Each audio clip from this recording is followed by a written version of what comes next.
Brought to you by the EveryDollar app. Start budgeting for free today. Live from the headquarters of Ramsey Solutions, it's The Ramsey Show, where we help people build wealth, do work that they love, and create amazing relationships.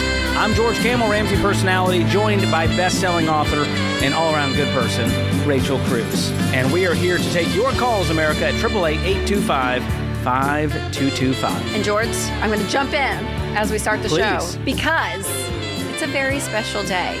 It is George's birthday.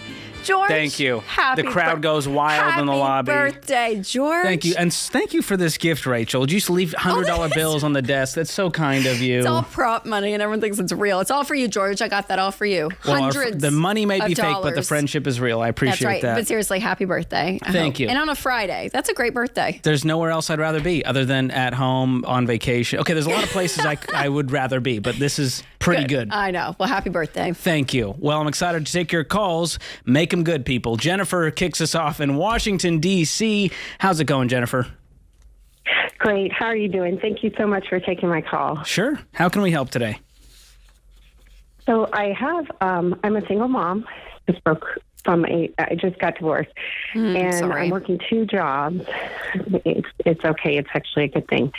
I'm working two jobs, trying to get out of debt. This debt was created during the marriage. And it's all credit card debt. And my children are really young, so I'm leaving them a lot. And that's hard. They're very responsible, though. So I'm trying to figure out the best solution. My wheels are constantly turning. I'm just trying to pay off debt as quick as I can. Interest rates are very high. I just feel like I'm making minimal payments, and it's becoming a lot. Like I don't know how else to stretch myself anymore. I'm really at a loss. Are you able to pay all of your bills, like your four walls, food, shelter, utilities, transportation, cover everything, and have some extra to throw at the credit cards? Not really.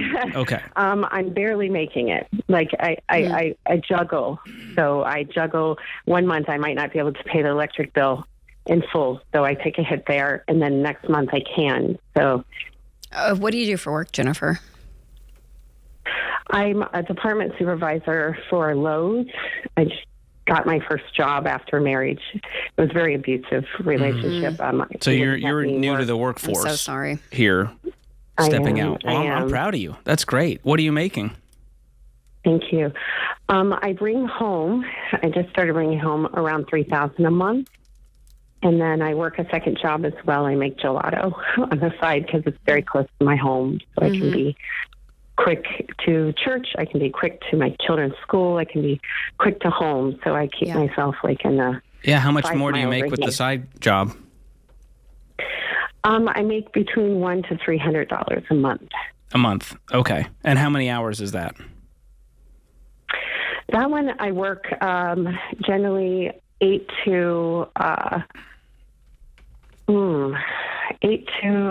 would say 20 hours a month. It depends on when they need me to come in and make gelato. Okay. Jennifer, when you look at all of your expenses and you're looking at even just housing, how are you in the same place you were where you guys were married? I'm just wondering if you're, from a percentage standpoint, if your mortgage or your rent is eating up a lot. I see you're in Washington, D.C., and I just know that's a very, it's an expensive area.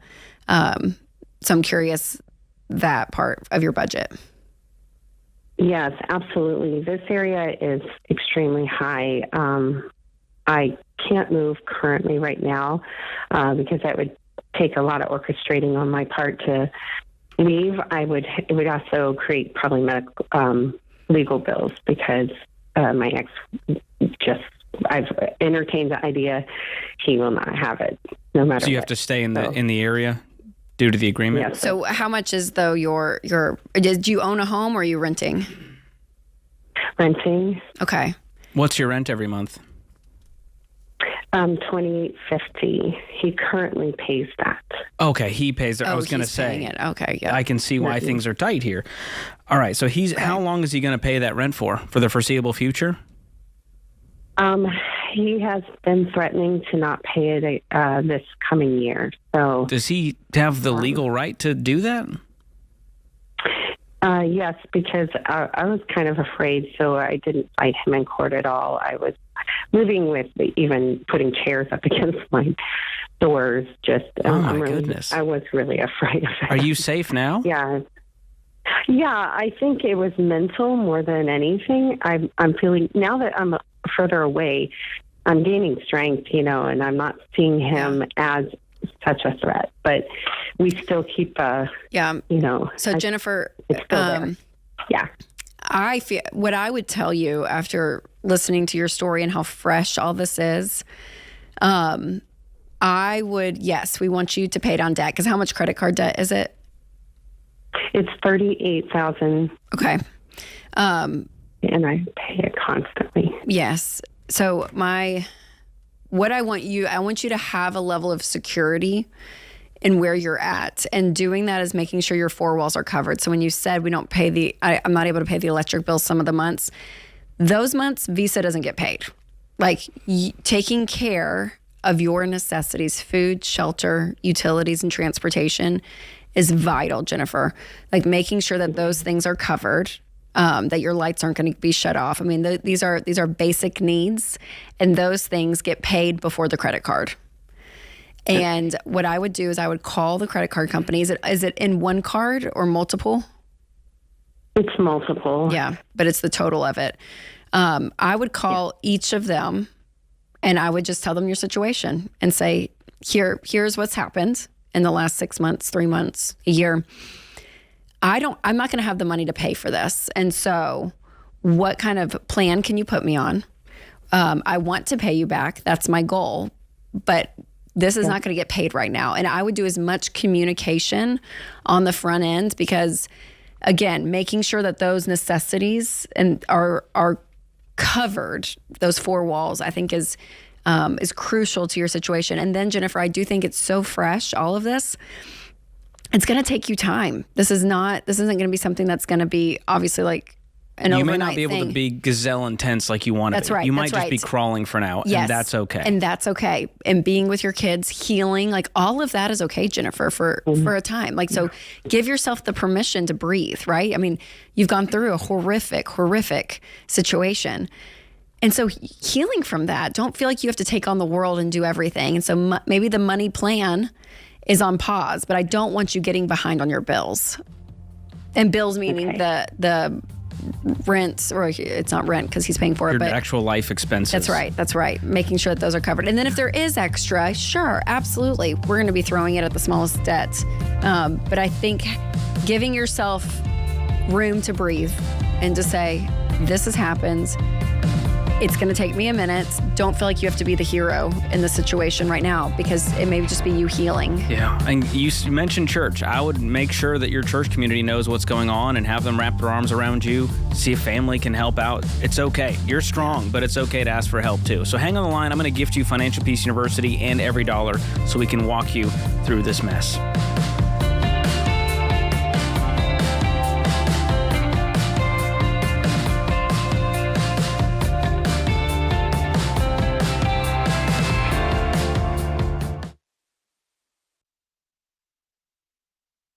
If you're like most people, your home is your most valuable asset. And when you want to make improvements, it can feel like everything costs too much or takes too long. But something as simple as custom window coverings from Blinds.com can completely change your space and add value to your home.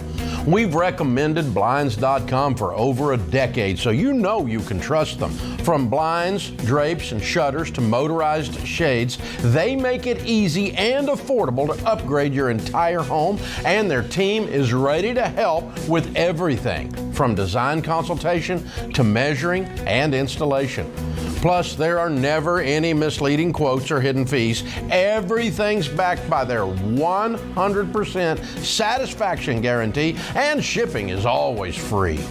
See why Blinds.com is the #1 online retailer of custom window coverings. Visit Blinds.com to get up to 45% off. That's Blinds.com. Rules and restrictions may apply.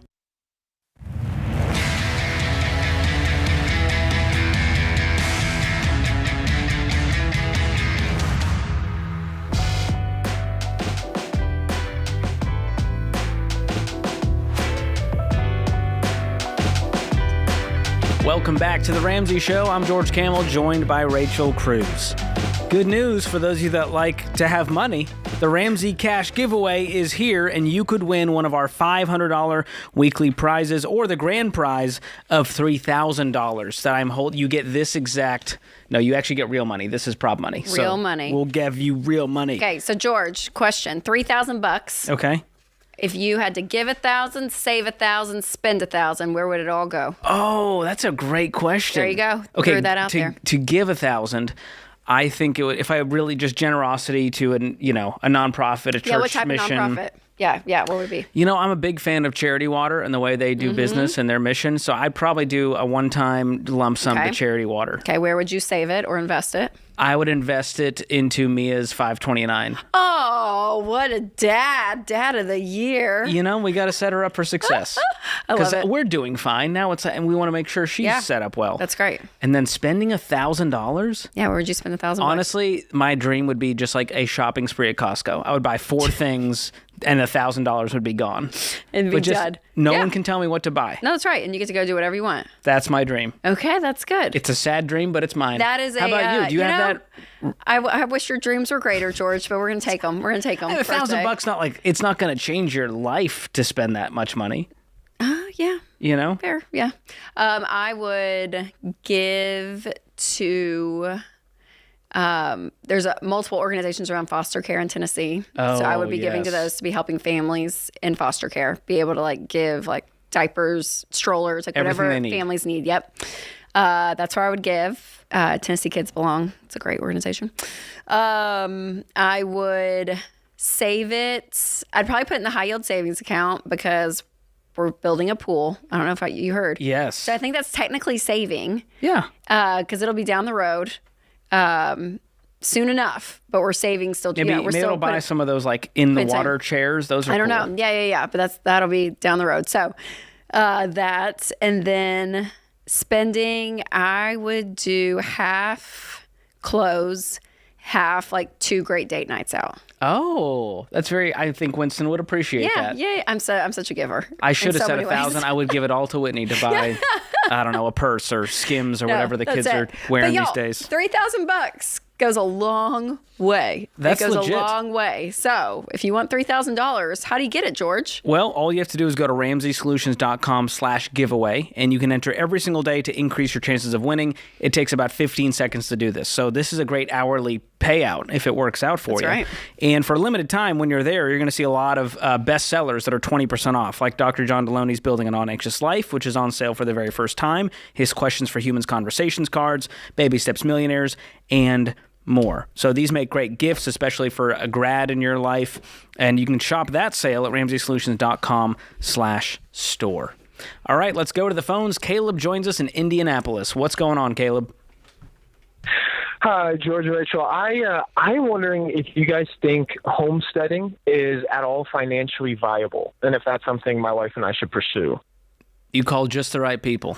We just did an episode on this. Caleb. I know more about homesteading than I legally should. For Smart Money Happy Hour, other podcast, we did a whole topic on homesteading because it's become a thing. And so for those of you that don't know what homesteading is, because there's some people that don't know, it's I think the fullest degree of the definition is that you self-sustain your life on your property. So living self-sufficiently. Yep. So it's and then you're able to sell things on your property to others. So whether it's crops, food, cattle, meats, all of that, milk, it becomes eggs, part of the self-sustaining model. Beans, greens, potatoes, tomatoes, so you name it. What we've learned, Caleb, is that obviously it's a more expensive way at the beginning, right? Getting into it to be able to get to this point of full homesteading, it it can be expensive. Do we have the numbers on it, George? I do have the numbers. I pulled it up from our Smart Money Happy Hour outline here. Caleb, what is the nature of your question here? You're saying financially viables, and can I afford to do this because of the startup costs? Yeah, well, I would definitely be curious as to what the startup costs are, but even if you guys think it is actually, because sometimes it's hard to cut through the like crap on the internet of like rose-colored glasses for everything. And I didn't know if this was one of those. Well, and depending on what corner of the internet, they'll either say homesteading is the only way to live or never homestead. And so I think it's a very personal choice. Yeah. It's definitely a lifestyle that it's a hard one to commit to. I don't know that I've seen a lot of people go like, we've been homesteading for 40 years. But I think as people get tired of the chaos of this world in city limits, they go, what if we could do our own thing and have a more peaceful life? So I think as I learned about it, I was like, this makes sense. It's a beautiful way of living if you can swing it. And then we found out about the startup costs, and we're going, all right, you need to buy land. Do you have land? We do not know. Right now, my wife and I are in an apartment, but we've both been saving prior to being married, and so we have a little bit of money for a down payment on land. But I know that homeowners loans don't necessarily apply to land, right? Yes. And so you're going to need not only the land, but then somewhere to live. And that might mean you get an RV, a tiny home for now. You need somewhere to live even after that land down payment. And so that's where it gets expensive. That's the biggest cost of homesteading is land and somewhere to live. On top of that, you might need a vehicle that, I don't know if like the Kia Forte is going to work on the land. I don't know what your needs are if you're actually running this thing as a homestead. Possibly a generator if you're living off the grid. There's land development if you need septic, water, all of those things, and then tools and building materials. And so that all can add up, and it's hard to put a number on it because we don't know your area and the timing of it and what the costs are and how big you're trying to go, how lean you're trying to be. So I think if you have a sizable down payment and you kind of count all the costs up and go, yeah, this is reasonable based on our income. Do you guys have remote work? What would you be doing for work in the meantime? Well, right now I'm a full-time student, and I'm pursuing my master's in divinity and theology, and then my wife is a full-time tattoo artist. How much does she make a year? This is her first year doing it full time, and right now she's taking home about right around $5,000 every month. Okay. Awesome. And then with your divinity degree, are you wanting to be a pastor? Do you want to be a professor? What's the goal with that? Yeah, either pastor. My dream job is to be like a C.S. Lewis and be a professor that writes. Welcome to the club, man. Yeah, that would be my dream job would be C.S. I don't think being C.S. Lewis is a job.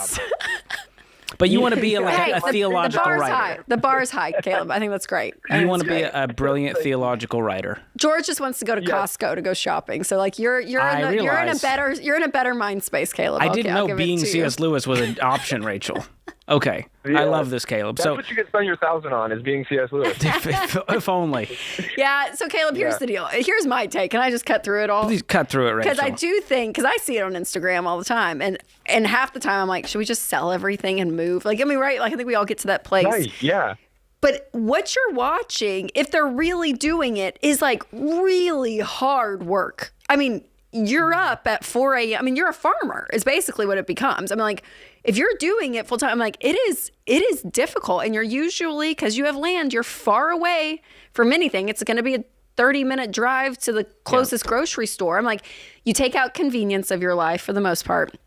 Again, this is for the person that can actually like do it, right? Right. The convenience isn't there. The startup costs are high, and it's like physically exhausting. I mean, it's hard work. And you got to know what you're doing. You're going to have a steep learning curve. Oh my gosh. I'm like, there's just a lot that goes into it. And like anything on social media, including money stuff, including investing and all of it, it's just like, oh yeah, it looks a lot sexier and easier than it is. Yeah, we just do that. Where I'm like, go get some city chickens and like 4 box gardens and like start there. You know what I mean? And if you're enjoying that, then head to the Amish part of town, go on a camping trip, then and make another step, but start small. And I think some people are like, we want to just go all in. And from a financial standpoint, it's just expensive to do that. So if you baby step your way in and you still enjoy it, then that could be a lifestyle. But then you could get 4 years into it and be like, oh my gosh, we have kids, we have this. They want to do soccer practice. Like we're not in a place to do all especially if your this. careers are tattoo artist and church pastor. That's a tough one to live out in the middle of nowhere and do. So a lot to think about. Don't want to dissuade you, but I would say it's a not now, right now. Thanks for the call.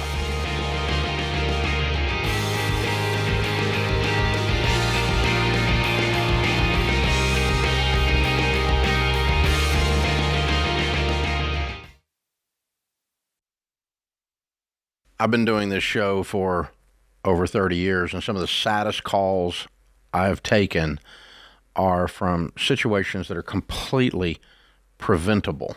Yeah, and what's so hard is I feel like one of those, especially the ones that I'm like, oh, it's terrible, are people that call in and their spouse has passed away suddenly and they don't have life insurance. We actually took a question of a lady and she had 3 kids, pregnant, and husband didn't have life insurance.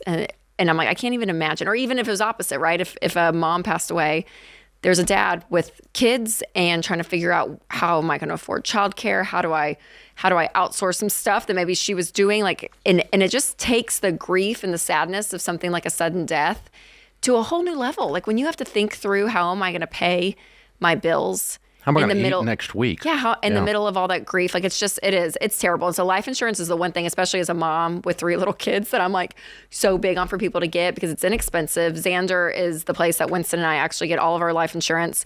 And we keep re-upping it because I'm like, I just want it there. Like there's something about that safety of knowing that you have money if something suddenly happens. And it doesn't cost much because Xander shops among a gazillion different companies. It doesn't cost much. You just have to admit that someday you're not going to be here. You got to say it out loud, and you got to say, I'm going to say I love you to my family by taking care of them and taking the time to put this stuff in place. The cost of stinking pizza. There really is. So that is one thing to do, to say I love you to your family.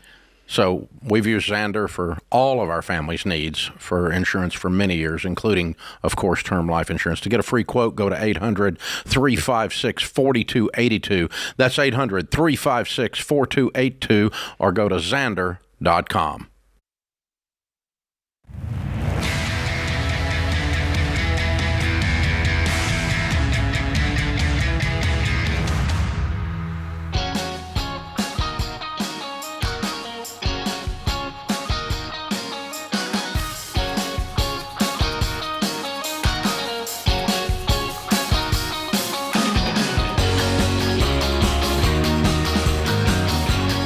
Welcome back to The Ramsey Show. I'm George Kamel, joined by Rachel Cruze. The number to call is 888-825-5225. You call up, and we'll help you take the right next step for your life and your money.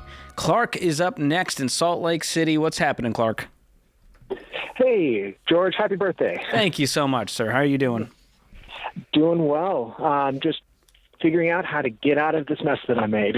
Tell us about it. So, all right. So in total, I have about $53,000 in debt, and about 38 of that is in a HELOC.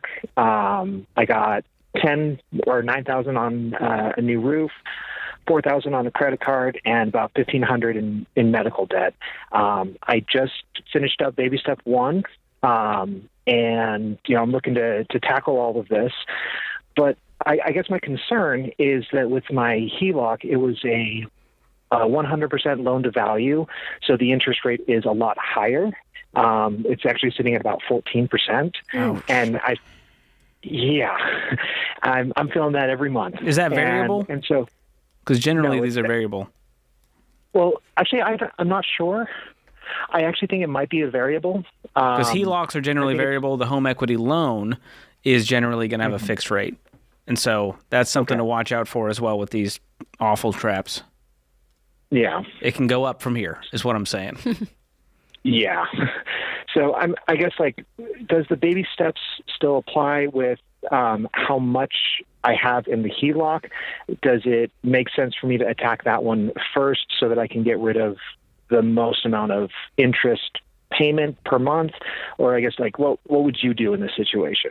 Well, when it comes to the debt snowball, it's never been about interest. It's about knocking out debts fast, motivation, progress, momentum, and actually getting to the finish line. So when it comes to HELOCs, our one parameter when it comes to the debt snowball is if the HELOC is greater than half of your annual income, we can push it to baby step 6 when we're paying off the mortgage. And if it's less than half our annual income, it can fall into that debt snowball, wherever it would fall. So what is your income? I think after taxes, it's about $65,000 a year. I'm an engineer. Okay. And so And then before my wife taxes, I is- assume it's like 80 something. It's actually about 70. I think it's 73. Okay. Yeah. So you're right on the cusp there. I think this could go either Yeah. way because of its high interest. I think you can just put it in the debt snowball and attack it aggressively, but you're going to need to up the income. Do you have a spouse that's working outside the home? No, she stays at home with our 4 kids. Okay. Yeah, I mean, you could look, Clark, into refinancing. I mean, do you have a good rate on your mortgage? I'm assuming interest Yeah, rate. I have a 3%. Yeah, I was gonna say, looking at that of possibly refinancing and just rolling out of this this into thing. that. Yeah, just for the interest. I mean, but even a I don't- personal loan would probably have better rates than you've got on this HELOC, but I don't know if you're going to be able to pull that off. What about, so I'm close to the 80% balance to loan ratio. Would it be advisable to go in and say, hey, I want to switch out the type of line of credit to get a lower interest rate? I'm not sure what they'll be able to do for you. I mean, if they can negotiate and go, hey, I need a lower rate. This thing's killing me. I want to pay it off, but this interest is making it really hard.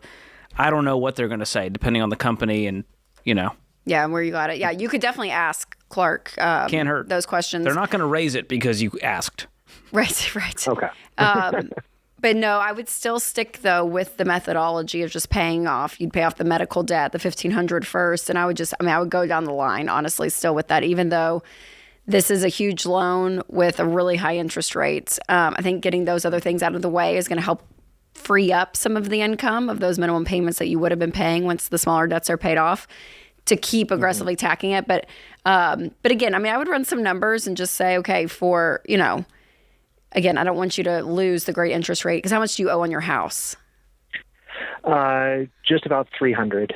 You owe 300. Okay. No, I wouldn't do that. Okay. So, it would just be you guys just tackling it. I mean, slowly but surely you're going to be paying it off. But I think upping your income, Clark, is going to be really big for this season. And I would map out too. I think what's helpful during this process is to say, okay, what if I made an extra $1,500 a month or $2,000 a month or, like some number that would require some sacrifice? You're going to feel it. But how much faster It might cut it in half. Yeah, would we get out of this, right? So I think having a plan around some of this, it can be so overwhelming when it's all in your head.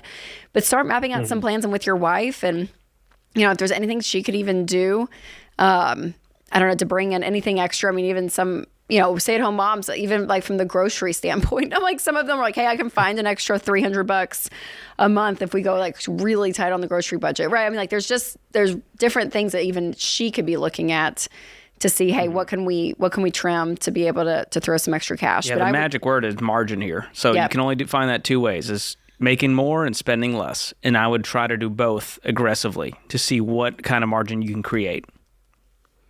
Alrighty. But man, what'd you use the HELOC for? Curious.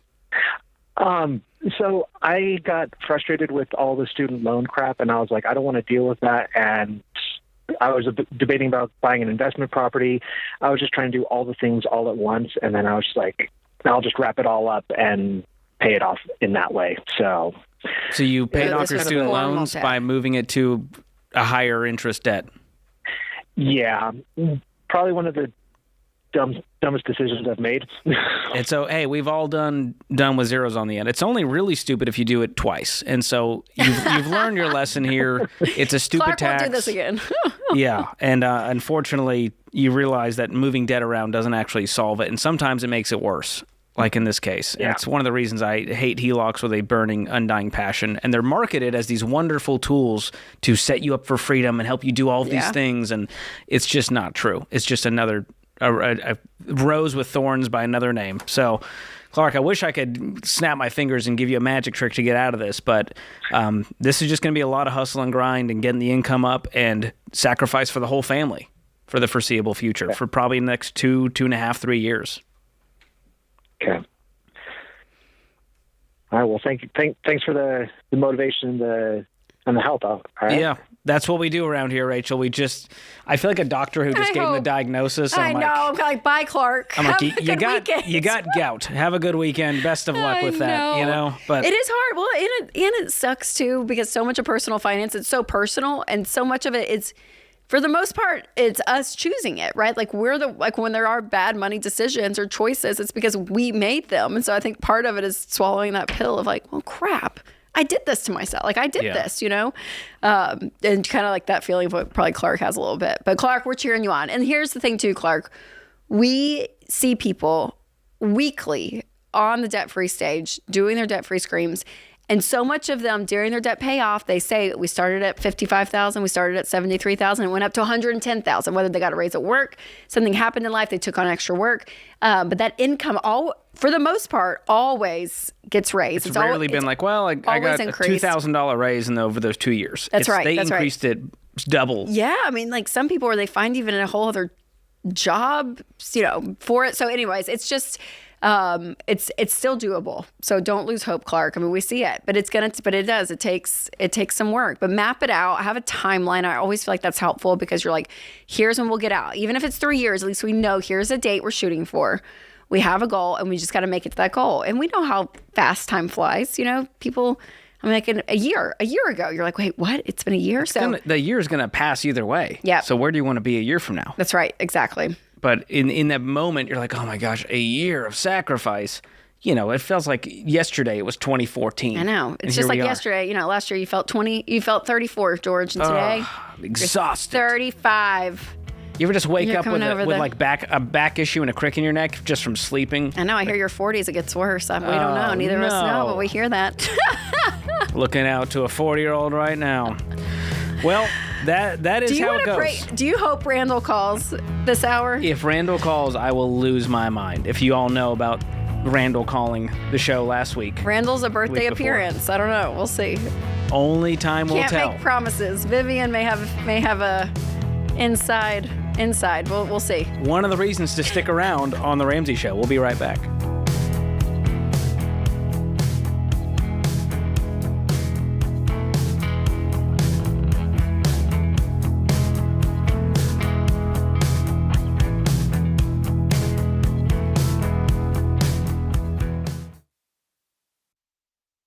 You know, it doesn't take a degree in statistics to realize that this one stinks. 93% of undergraduate private student loans are co-signed. So when you're delinquent and drowning in private student loan debt, mom or dad or Uncle Joe is stuck in that financial stress along with you. But there is a way out. Why Refi? Why Refi offers a custom refinancing option with a fixed rate loan based on your ability to pay. And the average interest rate Why Refi offers is 3.9%, which can significantly reduce your monthly payment and decrease your total cost. Why Refi refinances your defaulted private student loans that other places won't touch. And I trust them to help you get out of debt. So don't be another statistic in the student loan swamp. Contact Why Refi at 844-2-RAMSEY or go to whyrefi.com/Ramsey. That's 844-2-RAMSEY or the letter Y, then REFY.com/Ramsey.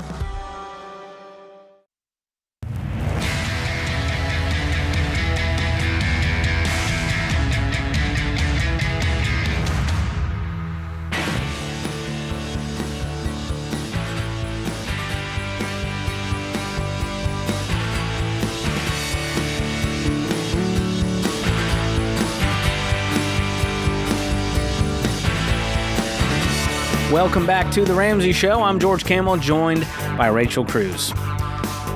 Today's question comes from Greg in Alabama. What does Greg have to say, Rachel? Yes, he asks, I am getting a 15-year mortgage and want to pay it off as quickly as possible.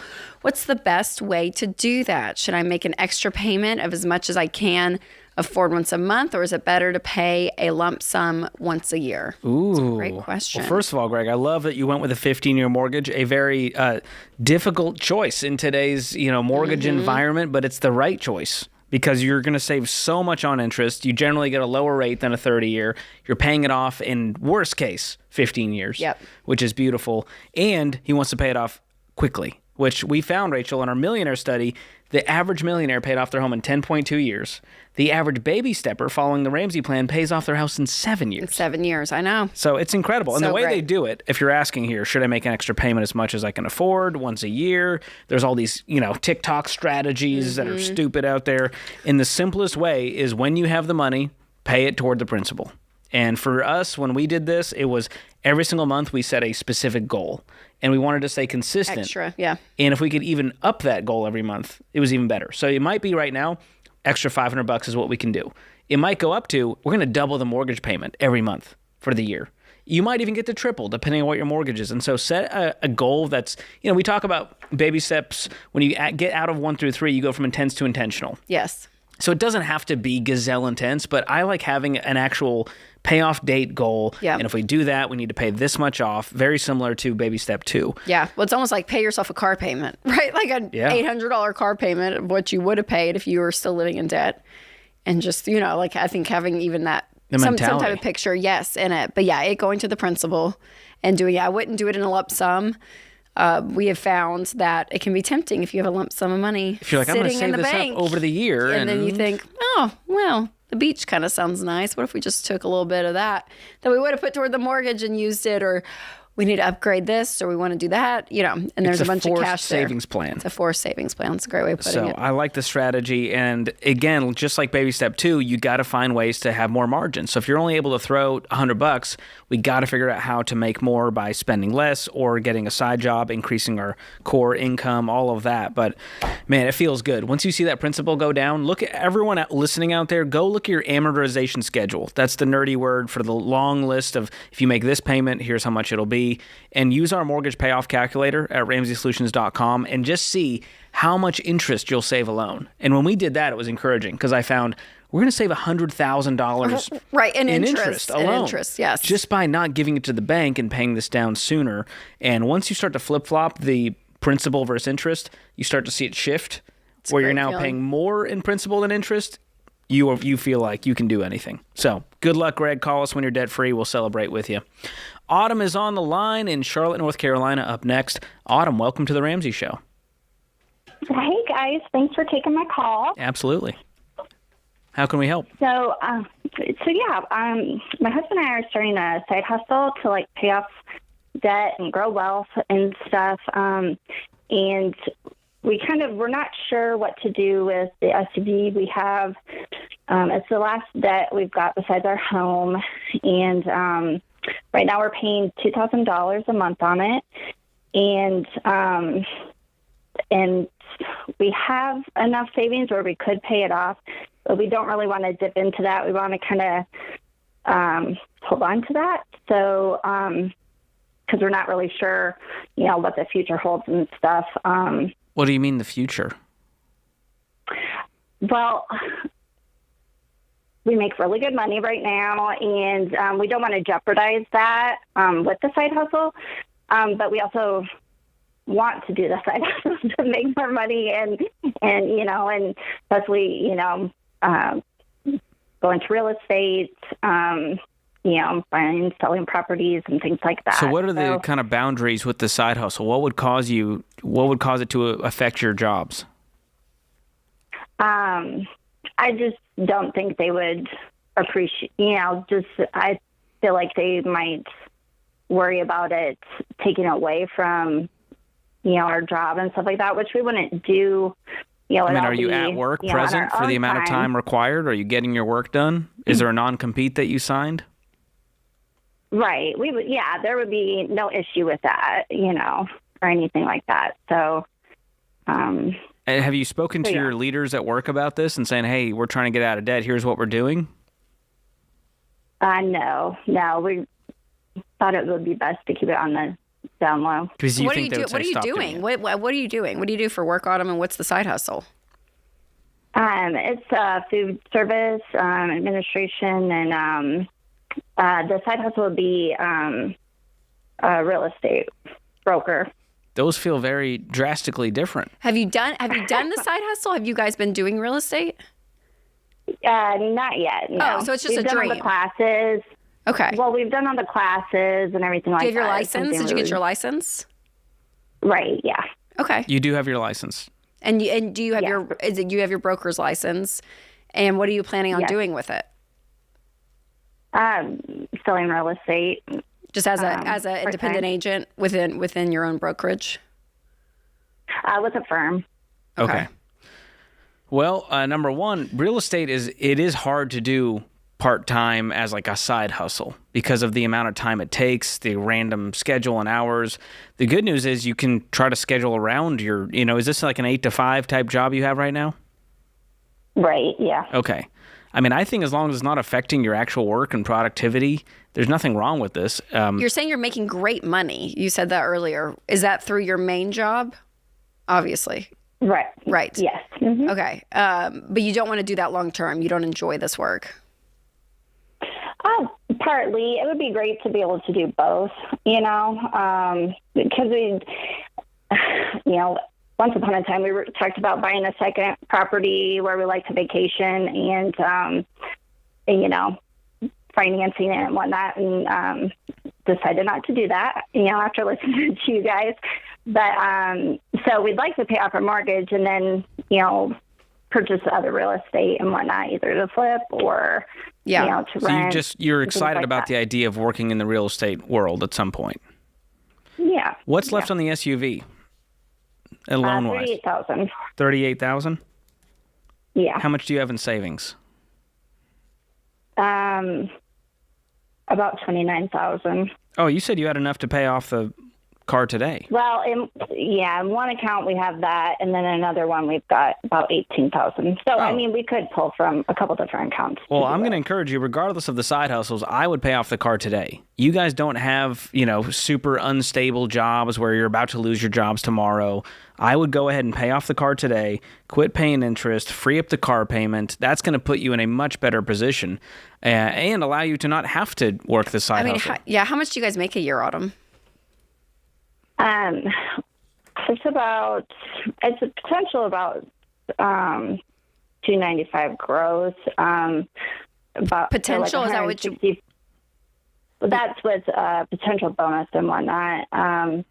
Net, we bring home about 160, 165-ish. Okay. Without bonus. Well, here's the key. Making 165 with no car payment, you're going to be able to save up that savings really quickly because that would put you in baby step 3, where you save up 3 to 6 months of expenses. So I wouldn't go through all this hassle of trying to sell a house to pay down the car faster. You have the money. Just be done with it and move on with your life. Save up money really quick. How much is your car payment? $2,000. It's like $700, but you're putting $2,000 on it. Okay. So if you put Yeah, $2,000 instead, you free up the car payment and put that money instead toward a savings account, you're going to be back there in no time. Sure. And you can probably do even better. I think if you guys were really on a tighter budget, and I feel like there's probably some money leaks happening right now, you could get rid of it. You could We're get that working on savings really fast. So Yeah, and I would suggest too, pay it off so you don't feel like the side hustle has to be to pay off debt. That kind of frees you up there. And then if you guys want to transition into a real estate career later on, you can start taking those baby steps to do that. But I wouldn't let the motivation of the SUV be the driver of getting into real estate either. pay it off. That puts this hour of The Ramsey Show in the books. Thanks to my co-host, Rachel Cruze, all the folks in the booth keeping the show afloat, and you, America. Thanks for listening in. We'll be back before you know it.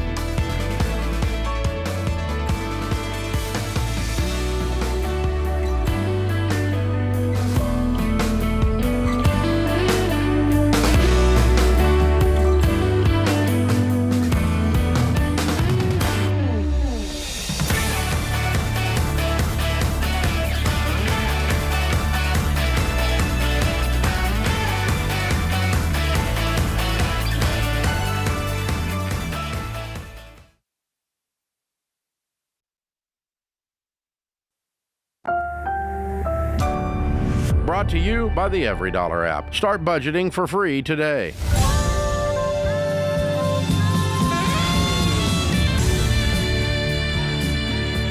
Live from the headquarters of Ramsey Solutions, it's The Ramsey Show, where we help people build wealth, do work that they love, and create amazing relationships.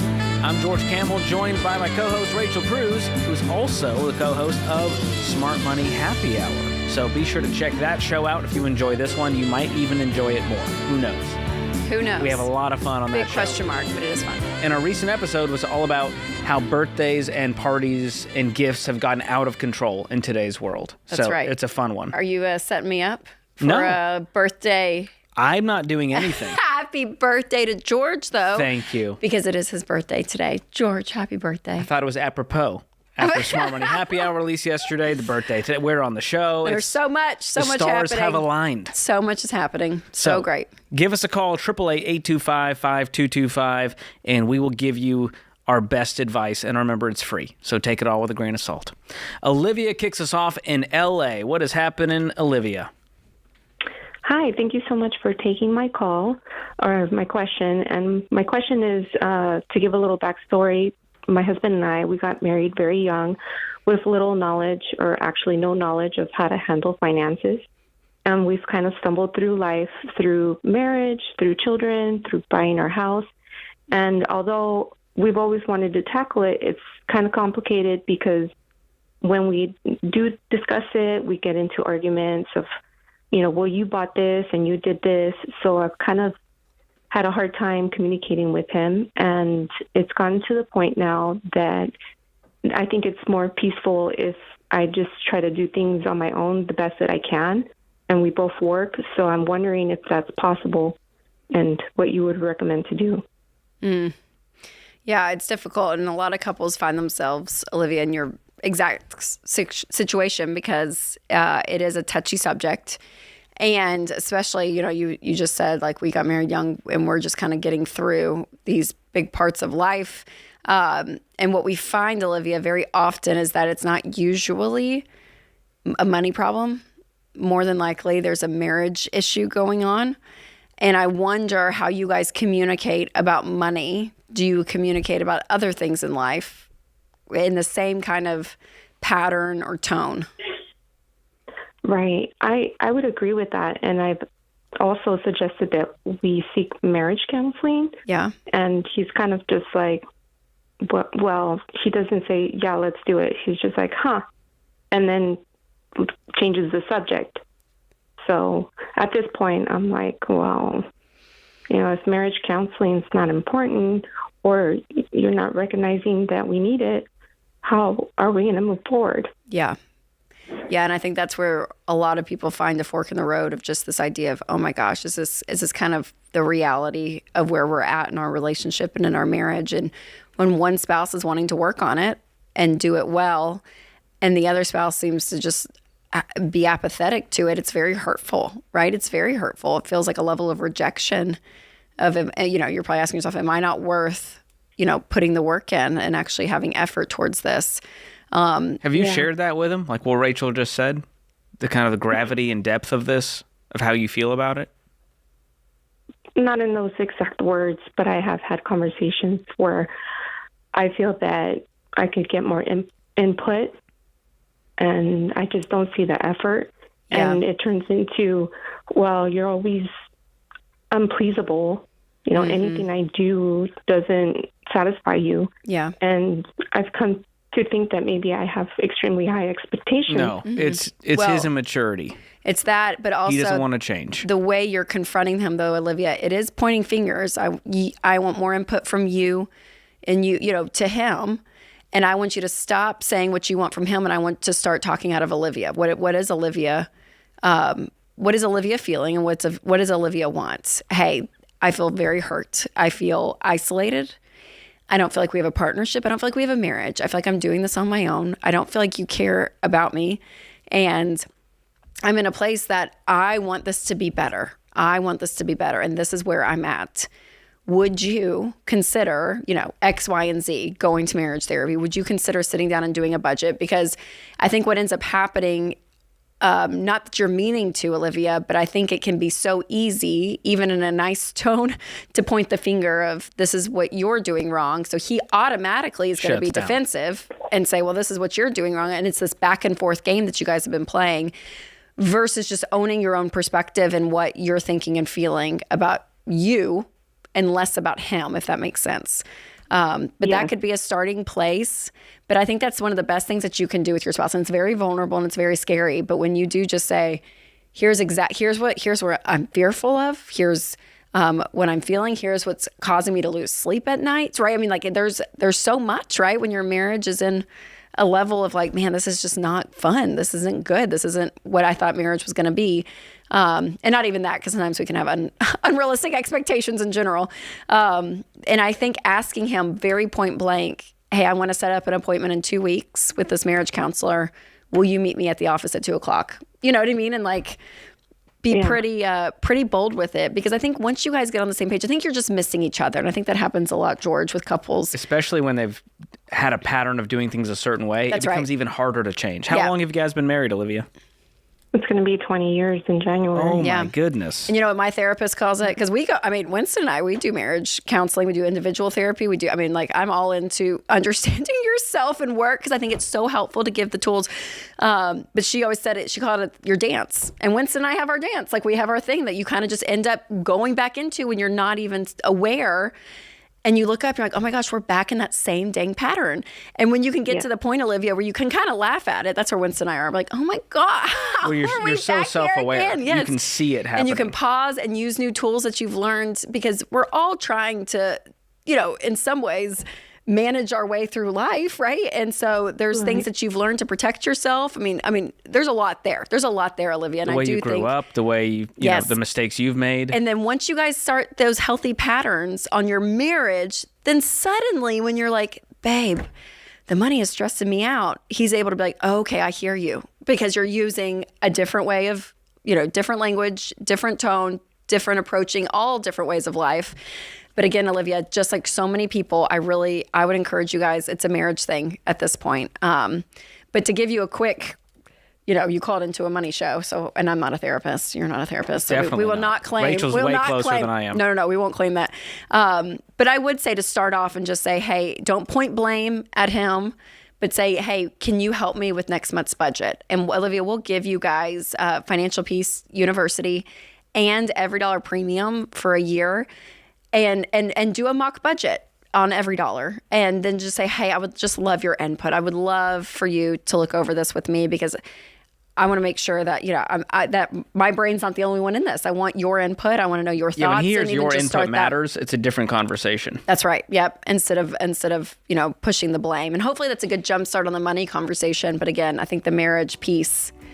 It's big. Getting a spouse on board is one of the hardest things you'll do in a marriage, but it is worth the work. And that might mean, hey, we're going to listen to Smart Money Happy Hour. This is a fun podcast. Then, hey, what if we took Financial Peace University? Yep. That may then lead into counseling down the line as he sort of warms up to this idea and realizes he's not the villain here. We're trying to grow together in this marriage instead of apart. Yeah. This isn't a, conflict where we're at each other. We're aiming at the same thing together. And those are the kind of things that will help. So hang on the line. We'll gift you those gifts. And I hope he uses them. And I hope there's some amazing transformation on the other side.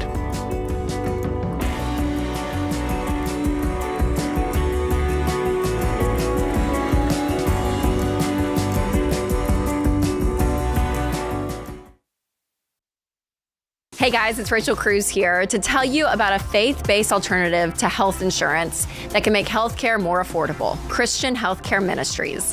CHM allows members to share each other's healthcare costs, and it's as easy as 1, 2, 3. Step 1, choose the healthcare provider you want. Step 2, submit your eligible bills. And Step 3, get reimbursed.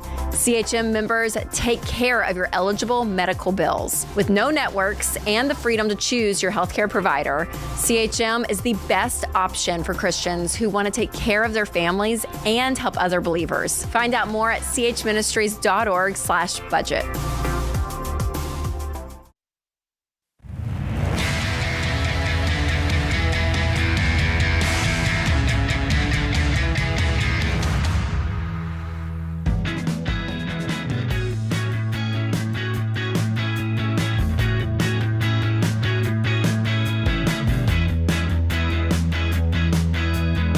Welcome back to The Ramsey Show. I'm George Kamel, joined by Rachel Cruze. Open phones at 888-825-5225. I'm buying my co-host some time as he chows down on a cookie from the Baker Street Cafe. I'm sorry. We have like warm cookies. And She can't Melissa pass that just up. gave me one at the break. It's so That's great. the kind of service you get around here. And it's a friendly reminder to come visit us. Yes. I'm looking at a lot of beautiful, friendly faces from around the country, sometimes around the world. And the show is free to come watch on the glass if that's really gets you excited. This it's is your funny. Disneyland. Come by and see us. Nashville is a destination city anyways. It's such a fun city if you visit Nashville. And we have so many people that come for like a long weekend. Yeah. And we're one of the stops. Or you stop by because you're traveling yes, that's south happened or too. north, and Nashville's a great pit stop. That's right. So come see us. You'll get free coffee and free cookies, Which just I'm like indulging Rachel in did. right now. She didn't pay for that. on the show. And you're not going to pay either. We won't allow So it. good. So let's get to the phones. Adrian is up next in Asheville, North Carolina. What's going on, Adrian? Hi. Thanks for taking my call. Sure. So, I heard you say in the last segment that if you do the stuff twice that you're really stupid, and I am. No, No. Adrian. What did you do no. twice? Well, I was in debt. My husband and I claimed bankruptcy in the end of 2020. And now I'm back in debt. And I have a house in Florida. I live in North Carolina now and rent. And I want to know if I should sell the house there to pay off my debt. Yeah, I'd probably sell your house regardless because being a long distance landlord is really difficult. But Adrian, tell me what caused you to go back into debt? Well, we decided to move up here when I finished nursing school. My husband said, we could use a fresh start. You can literally get a job anywhere once you're a nurse. Let's move. So we moved. And then within a couple months of living here, my mom got really sick and passed away. I'm sorry. And not knowing anybody in the area, I just kind of coped by spending money on everything. Yeah. And anything, $200 pair of shoes, $100 lunch out, you name it. And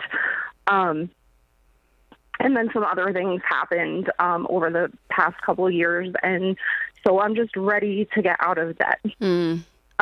Now, I know you said it's tough to be a landlord long distance. I actually have a really great tenant in there, and it's been working out wonderfully. But your life's not working out wonderfully. No, you're right. How much debt are you in? So in total, including the mortgage down there, about $225,000 to $230,000. What's not the mortgage? What's just your consumer debt? So the mortgage is about 67, so about 160. And is 160 mostly credit cards, or what's in that? No, so about 97 of it is student loans. Okay. About 9,000 is a car payment, and then the rest is credit cards and personal loans. Okay. And how much is the house in Florida? How much could you sell it for? I think about 200 is what we could probably get for it. Okay. And You could walk away with a little over 100. Mm-hmm. Which would knock down a good chunk of this consumer debt. It doesn't get you completely debt free, but man, it would change your life. Yeah. Yeah.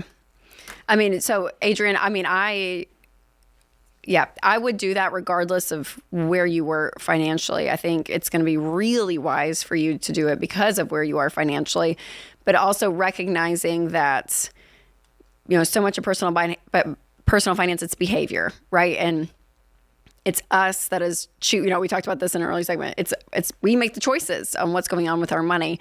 And so understanding, Adrian, that things within you, recognizing those things and healing and putting better money habits in place, better boundaries for yourself. I mean, all of these things are important because if you don't fix Adrian. In a sense, you're going to be right back here 5 years from now, right? So so we want to stop the pattern of what's causing you to do all of this. And, maybe it was because of grief and where you were in loneliness in a new city.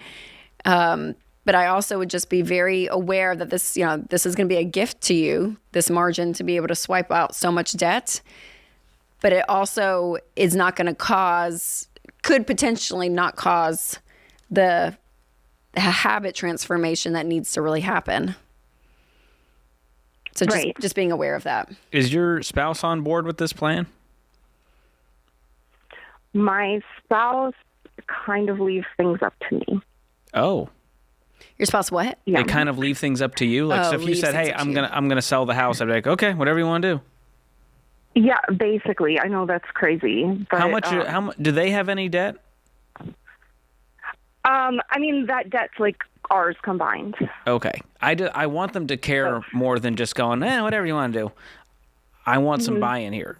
And so I think you need to lay out everything together, all the debts, all of the income, create the budget and go, hey, here's where we're at. Here's a state of the union for our house.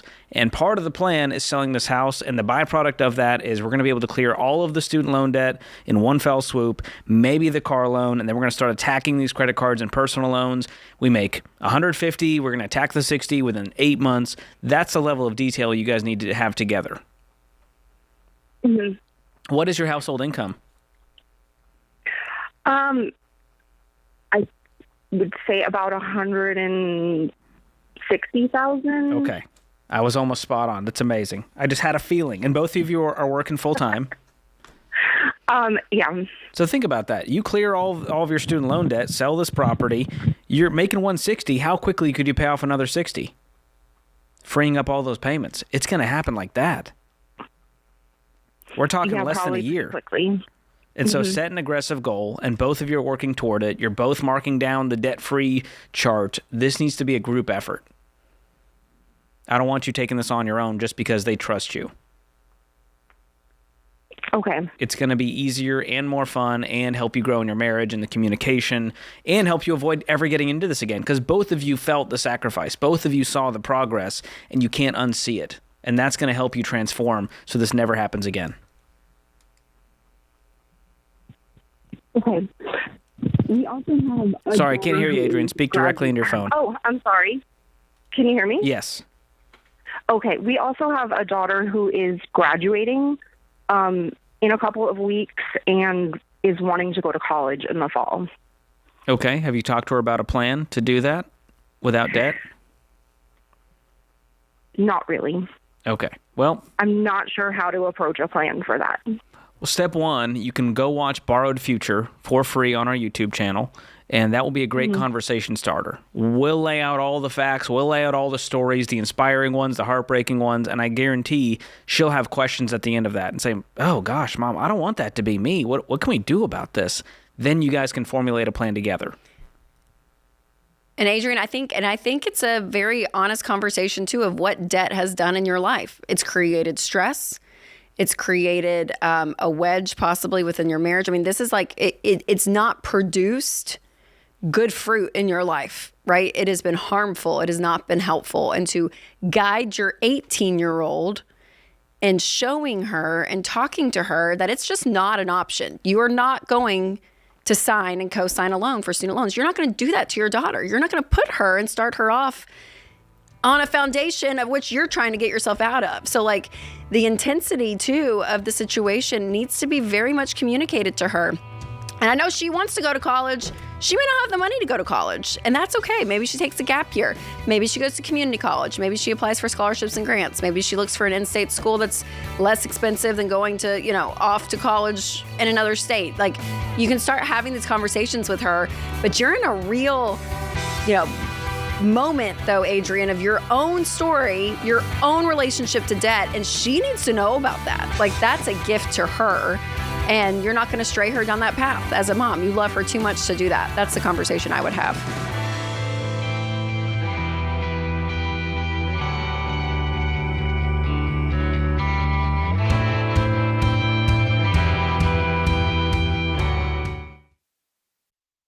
Your home is probably the biggest purchase you'll ever make. And with the real estate market like it is now, you'll need a mortgage company you can trust. That's Churchill Mortgage. You guys, buying a home is not a button push. It's a process. It takes building a relationship with an expert who will dig into the details and give you peace of mind without busting your budget. Churchill is one of the highest rated lenders in the country. And they're Ramsey trusted because they do what's right for you. Go to churchillmortgage.com to get started.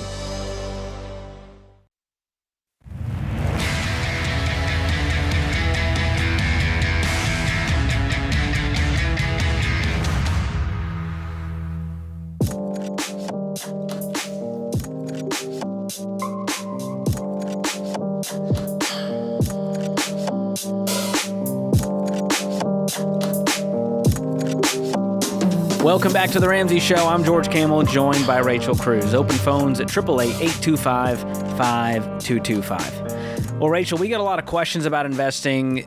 The social media world, young people, all they want to hear is about how to build wealth, and it can be overwhelming. Great. It's great. Great conversation to have. But there's so much noise out there. It can be overwhelming. You can get sort of paralyzed, the paralysis analysis. That's right. And a lot of people end up doing nothing because they're scared of doing something, but doing it incorrectly.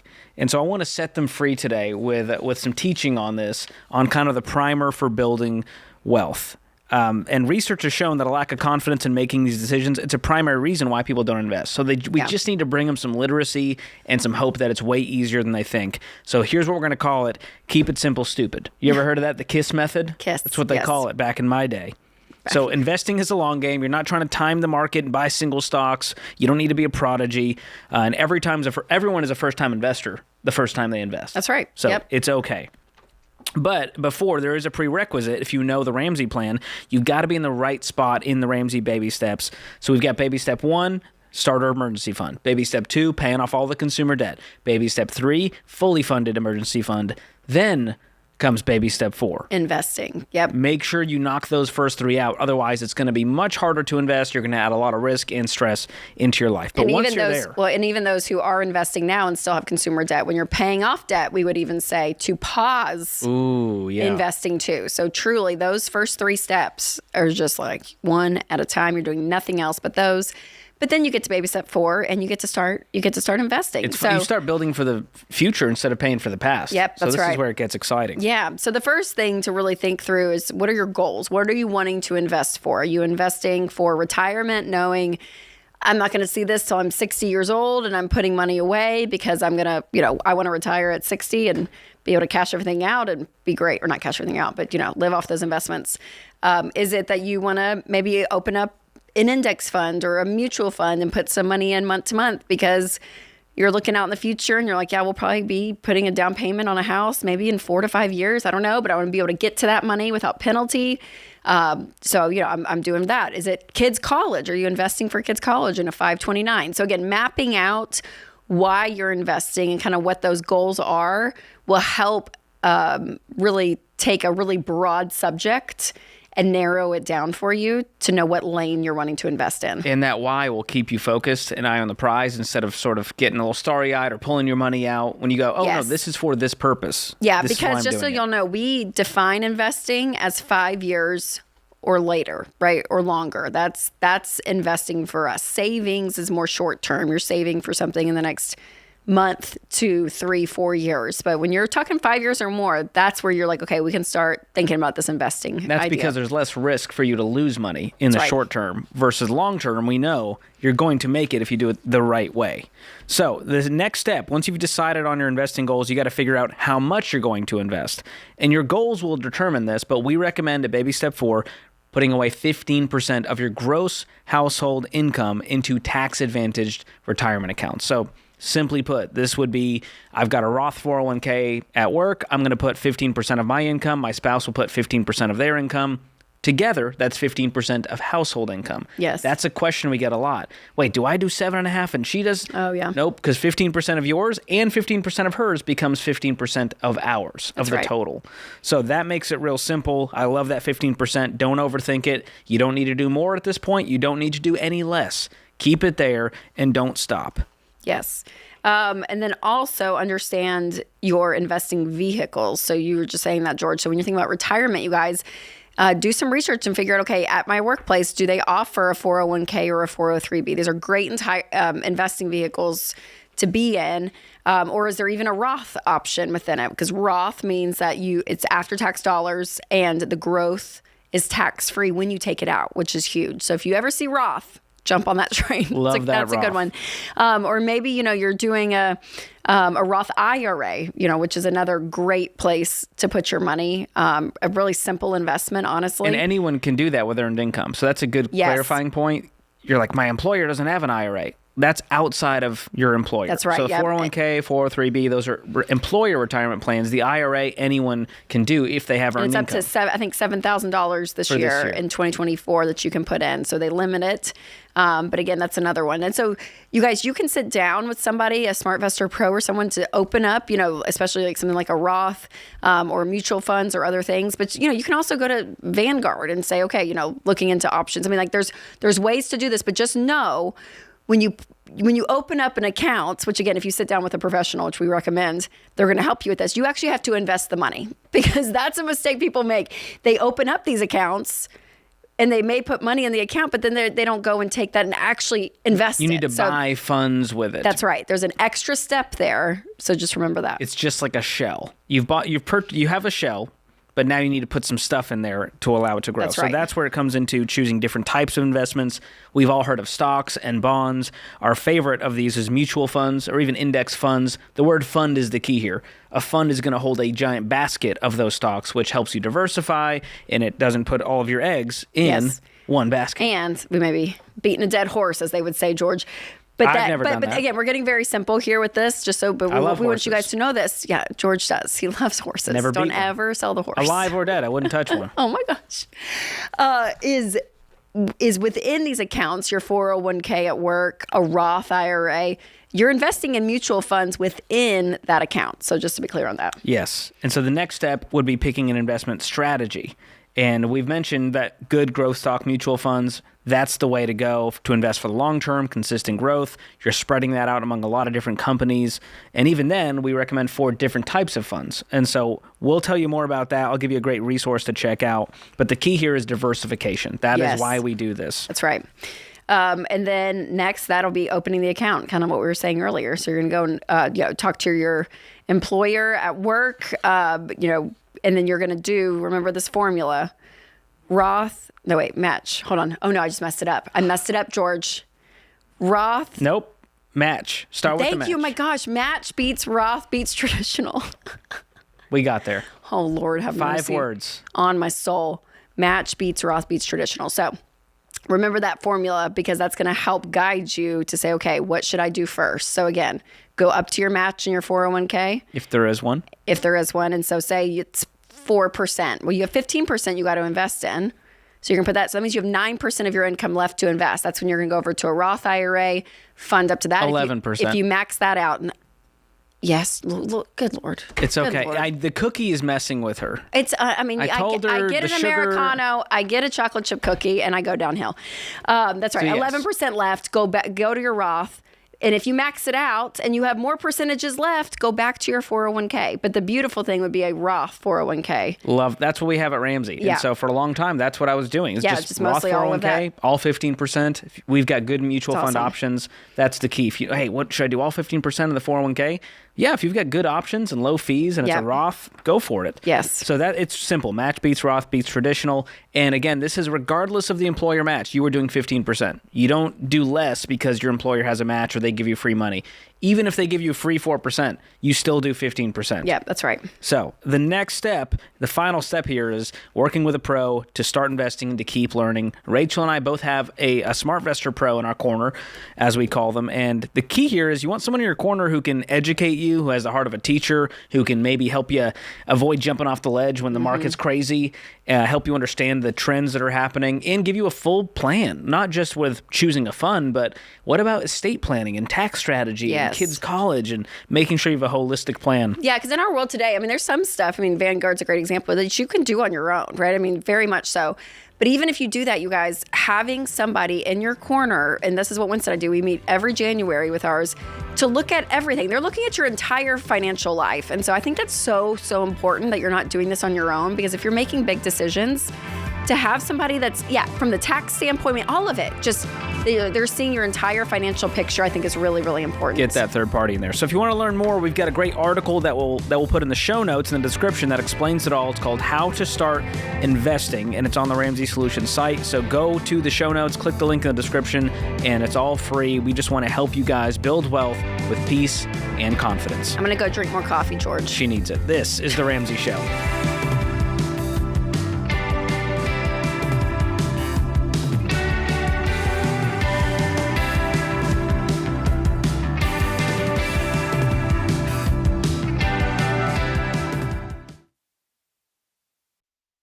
Hey guys, Ramsey Solutions started small and grew fast. Because of that rapid growth, there were times when our systems slowed us down. That's why we switched to NetSuite. It works for us and it'll help your business too. Whether you're starting on a card table like I did, or you're well on your way to becoming a multi-million-dollar company, NetSuite can scale with you and help you communicate and plan better. Because you know your day-to-day up and down and sideways, but accounting, analytics, and supply chain are on another level.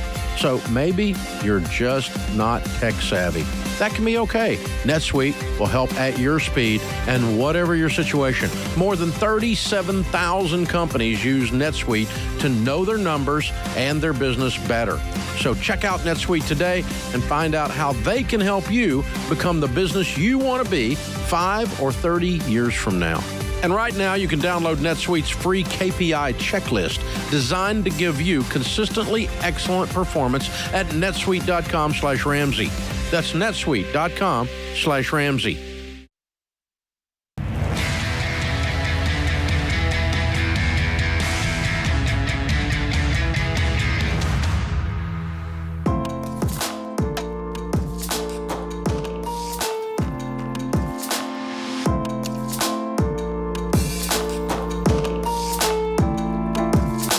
Welcome back to The Ramsey Show. I'm George Kamel, joined by Rachel Cruze this hour. Open phones at 888-825-5225. In a previous segment, Rachel and I gave you a little deep dive on investing, but there's only so much we can cover in about 7 minutes. And so lucky for you guys, we've got a brand new event coming up that's like 4 hours of just investing content. It's called Dave Ramsey's Investing Essentials. And at this event, Dave Ramsey and myself, we're going to deep dive into investing. For the first time ever, he's going to share his personal playbook on investing, including how he buys real estate, which is something Dave is known for. He's got an insane real estate portfolio, and there's a smart way to do it. He's going to lay it all out like never before. So this is a 2-night virtual event happening May 21st and 22nd. And because it's online, you can watch from the comfort of your home wherever you are in the country. And investing is something that you guys ask us about all the time. You want us to dig deeper. You want us to nerd out a little bit. And that is where this is going to happen. So we're going to cover the basics, of course, the normal baby step 4 stuff. But we're also going to talk about how to maximize your investments, your 401ks, your mutual funds, investing outside of retirement, how to invest once you're in baby step 7 and beyond, Dave's personal strategy for real estate, and which investing trends to follow and which ones you should avoid. Tickets start at, I think, $200 right now, so go to RamseySolutions.com/events, get your tickets today, and join us for this virtual event. I am so pumped for it. Let's get to the phones. Marie joins us in Bend, Oregon. Coming up, what's happening, Marie? Hi, thank you. Sure. How can Rachel and I help? So one thing I really love about your philosophy about money is just the openness, especially when it comes to, it seems like your family, just being able to have those open conversations and everyone knows, what's going on with everything. My main question is really just how to have those open conversations. I know that there are things in my name that I just have no idea what they are.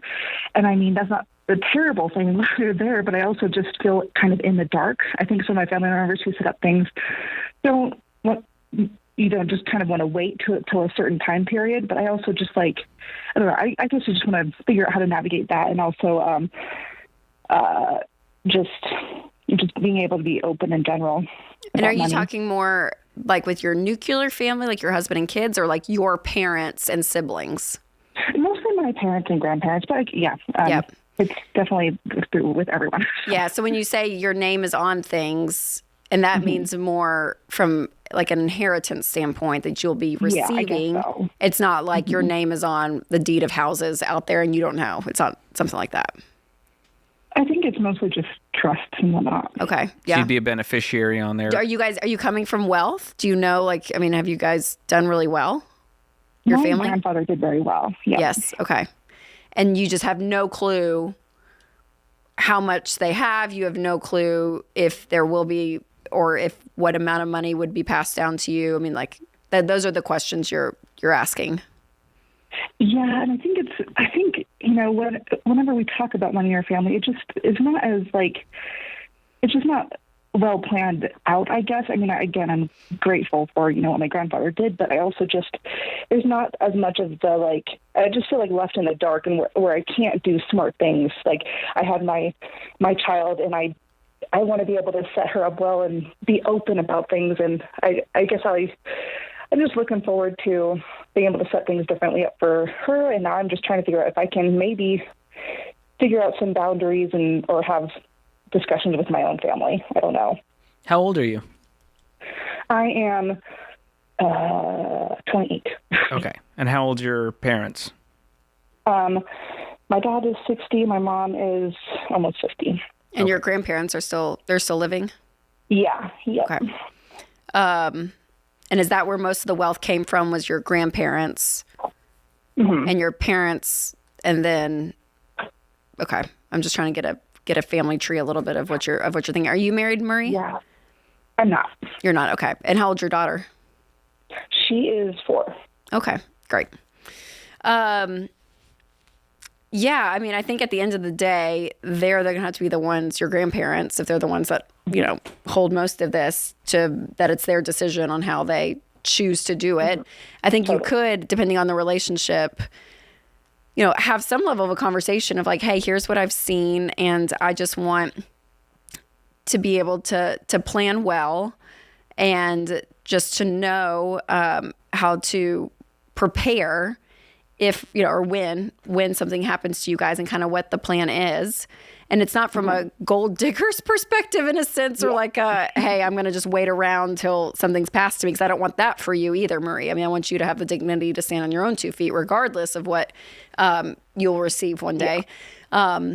But I do think, it's like, I don't know. I mean, I think that's a fair of like, hey, I'm kind of just curious, and I would love to sit down. I don't know if there's a way to do this, with all the cousins and the other siblings and everything, and us just kind of have a family estate meeting and kind of just get a lay of the land of what's going on, because it does feel in the dark. And I think one of the worst things that families can do is that, the grandparents pass, and you guys, it's like in the movies, all end up in some like old English looking mansion and like a library, and then the will is read out, and the first time you hear anything is in that moment, which I know kind of could happen, I guess, but it's a little dramatic. But and I think just your desire to just have the knowledge, for yourself, so that it's not at this point of like after they're gone, suddenly it's a surprise, I think that's a fair thing to say, but I think it's up to them, obviously, at the end of the day, if they want to do that. It's still going to be slightly awkward. There's not a normal dinner time conversation. And so it's okay to lead with, hey, I know this might be awkward, and I'm just trying to open this conversation. If you lead with some grace and humility instead of like entitlement, and you're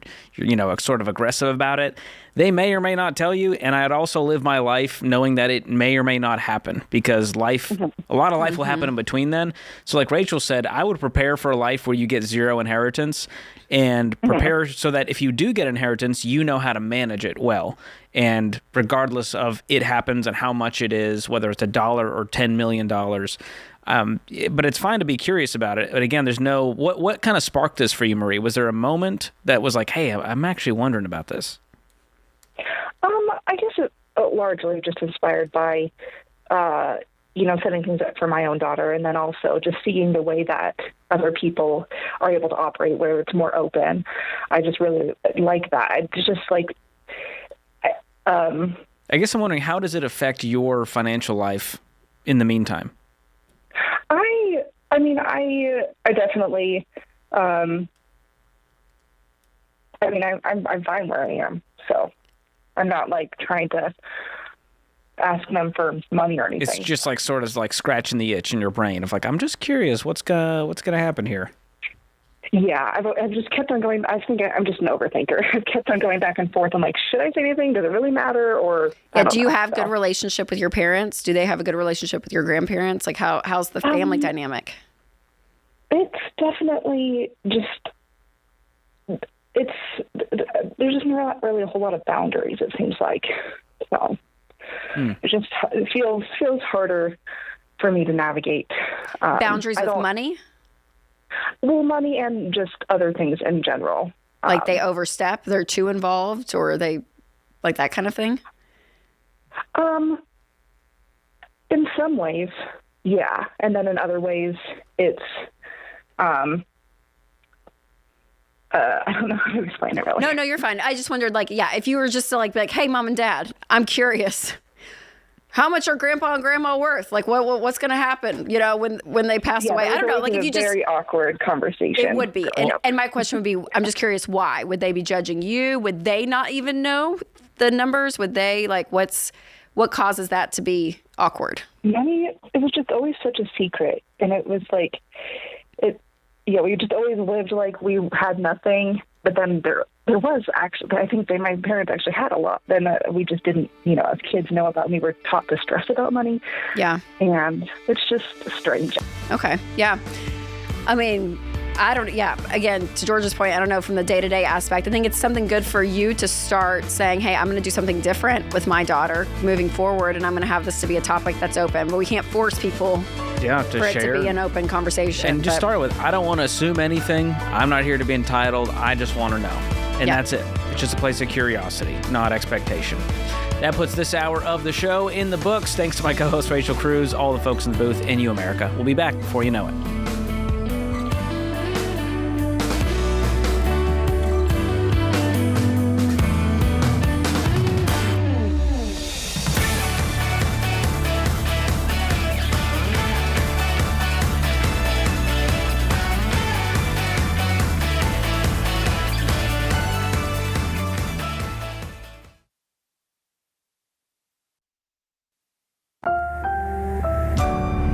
Brought to you by the EveryDollar app. Start budgeting for free today.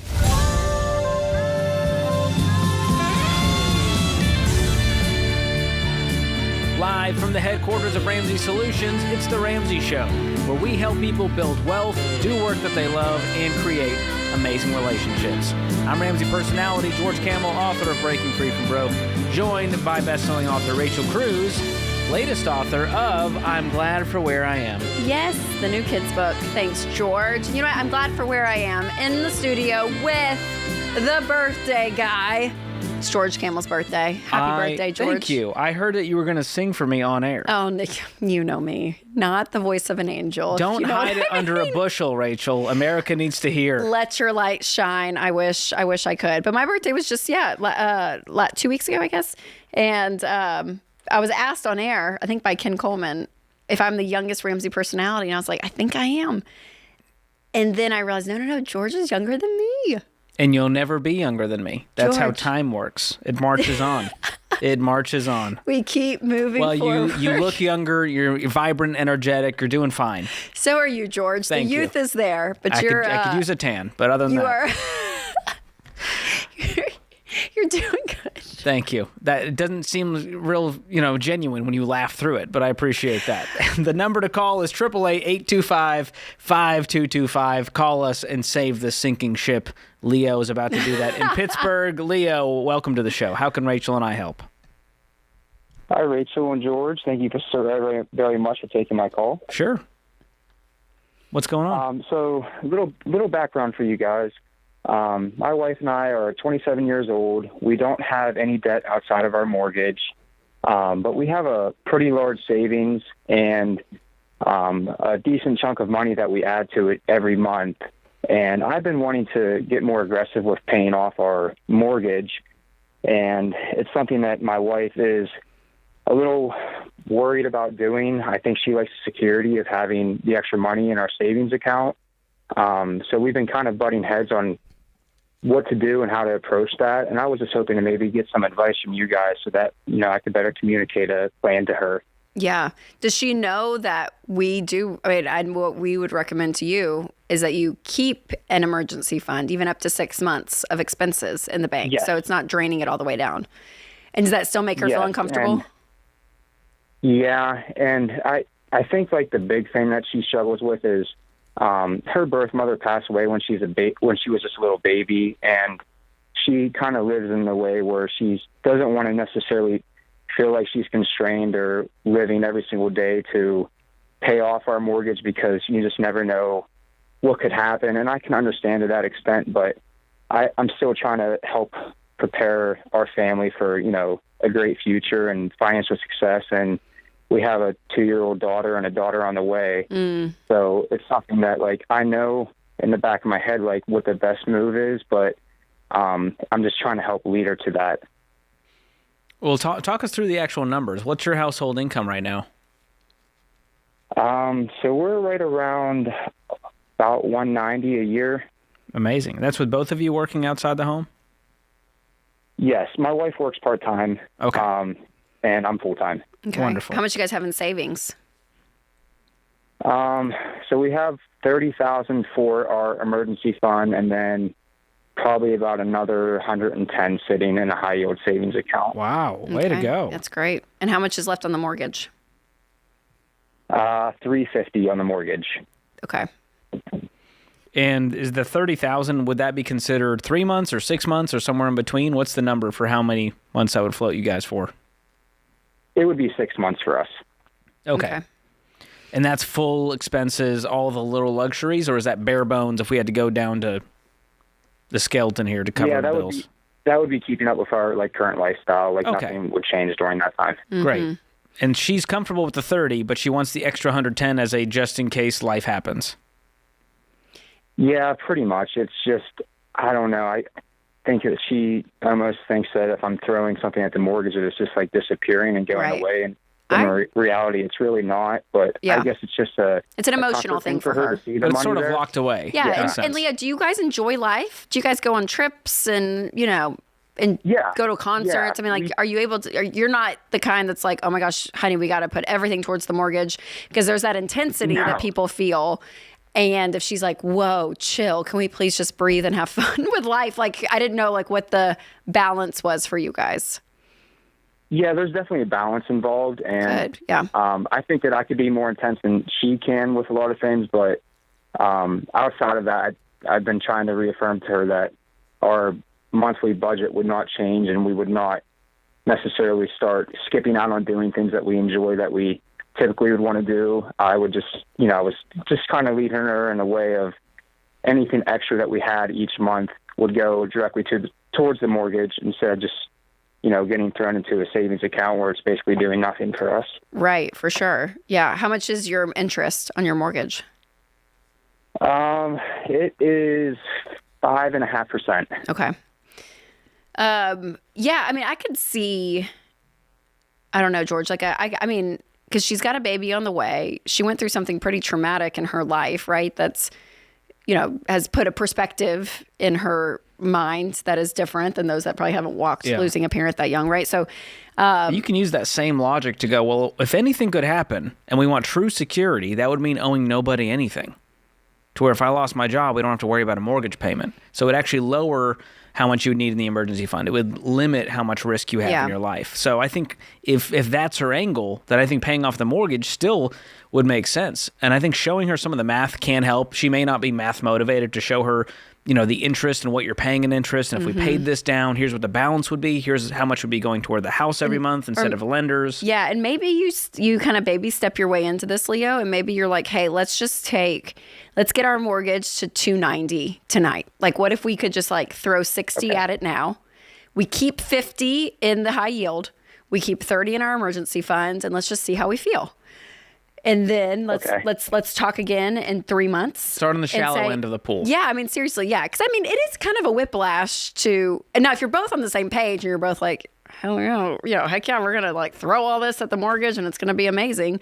That's one thing. But if there is that one spouse that is holding back, then that's when I would say, why don't you just kind of baby step your way into it and just say, let's just have fun and go down to 290. And in the future, as you guys set a goal for when you're going to pay off this mortgage, let's say it's 5 years from now, that will help to go, hey, we're already budgeting in our budget that $2,000 extra is going to go toward the mortgage. And that way it's not this giant pile of money that's like a scary thing to let go of. Instead, it's just a normal part of you're just flexing that muscle. It's a rhythm of your budget, just like giving or anything else would be. So I think that will help for the future instead of just stacking it up and then going, what do we do with it? Instead, make a plan, pre-decide to make a plan to pay it off early. So maybe the math will help, maybe showing her that angle of, hey, I want us to have true security. I'm on your team. And the way I see that happening is us getting rid of this mortgage in our early 30s to have total freedom. To where if you want to stay home, you stay home. If something happens, we have no bills. We're going to be okay. We don't have bills. But in the meantime, when's the baby due? October this year. Okay. You can have extra money there covered for October until October and go, listen, we want to have the max out of pocket for insurance. We're going to have a sinking fund for home maintenance. But at the end of the day, there's really no emergency that's going to tank you guys if you have the right insurance in place and you have your emergency fund. And so just show her. You're still enjoying life too. Yeah, that was walk the other her thing. through the worst case scenarios and show her how you'd handle it. That'll give her some peace and confidence. Thanks for the call. This is The Ramsey Show.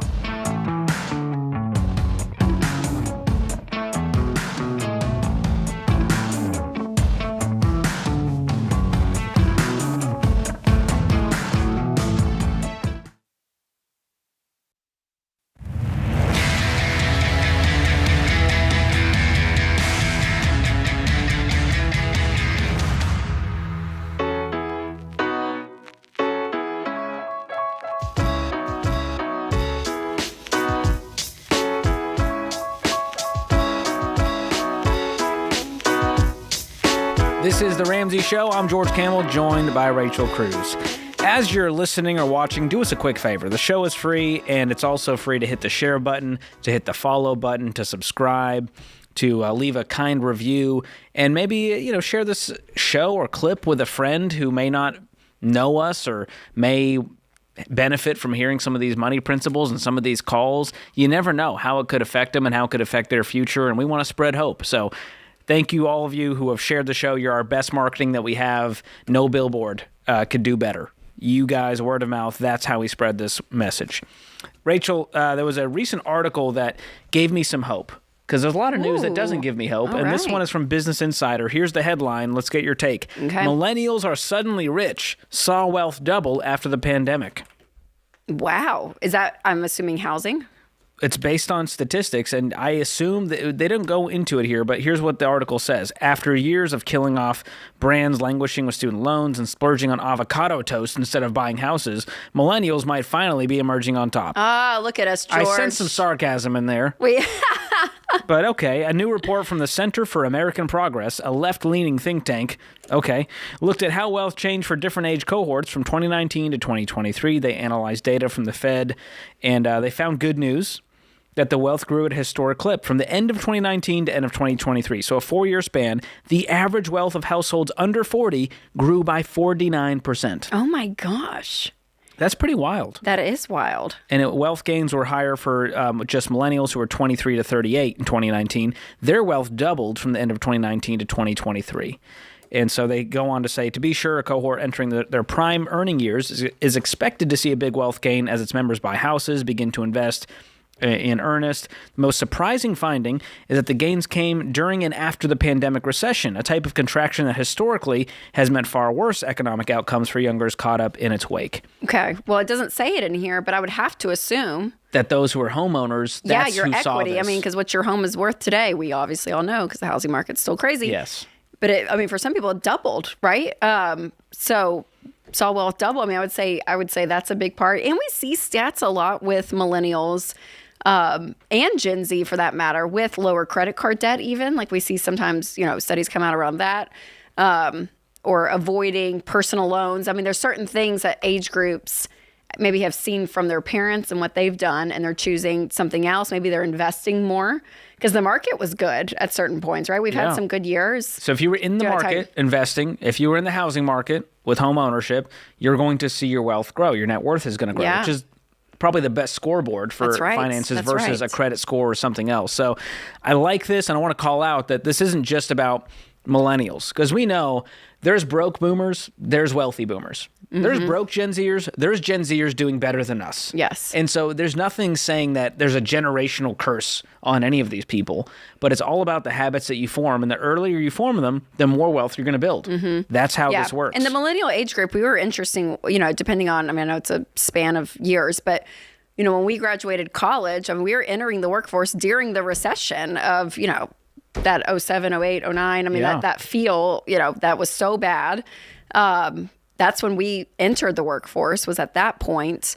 And if you were in a position to say, even though everything was so low, we're going to start investing, you buy low. You look back, 10, 15 years, and it's amazing what can happen. Yeah, those that were in a financial position to do that, if they didn't have all this debt holding them back. That's right. That's right. And I thought about it for a while, what caused that? Like, you're like, wait, during and after a pandemic, that's where all this wealth happened? Think about it. Everyone's stuck at home. So their spending went down, their savings went up. Everyone sort of we saw that, yes. They looked in the financial mirror, had an oh crap moment. Maybe I should put this free money away. The government's giving stimulus checks. The student loans are on pause. You have a harder time spending money because you can't really go out to eat and go on vacations during the pandemic. I think all of that, on top of record low interest rates, caused a lot of people to kind of expedite their financial journey in a beautiful way. Now, there's a lot of people who didn't do anything smart during that time, and they're still where they were. Yeah. But there's a bunch of people that are in this group that did the right things. They actually knocked out their student loans while the payment was paused. Yes, that's right. They weren't actually they didn't have interest. Money. They were putting all their money on principal, which was amazing. They avoided going into debt. And so all of that, I think, has caused a lot of this. And I hope every generation benefited from some of those factors. And it's not too late. Even in 2024, yes, and this it's is good still news, possible. y'all. I feel like always the headlines, it's like, it's a negative savings rate, or the worst credit card debt we've seen or in this history. generation is going to be broke forever. Yeah, I feel like we hear the doom and gloom so much. So you guys, I'm done with it. Some are doing well. It's done great. with doom, done with gloom. On your birthday. That's right. That feels right, George. Not on this show. Not on this show. All right, let's get to the phones. Jeff is in Spokane. What's happening, Jeff? Hi, guys. How you doing? Hey, we're doing well. How can we help? Good. Thanks for having me on. So my question is about building credit for my son. He's 21 years old, and he graduates college tomorrow, actually. So that's great. Oh, wow. So fun. Yeah. He's leaving college debt-free. He doesn't have any student loans. Hey, Jeff, no credit cards. Jeff, are you on speakerphone by chance? You're echoing a little bit.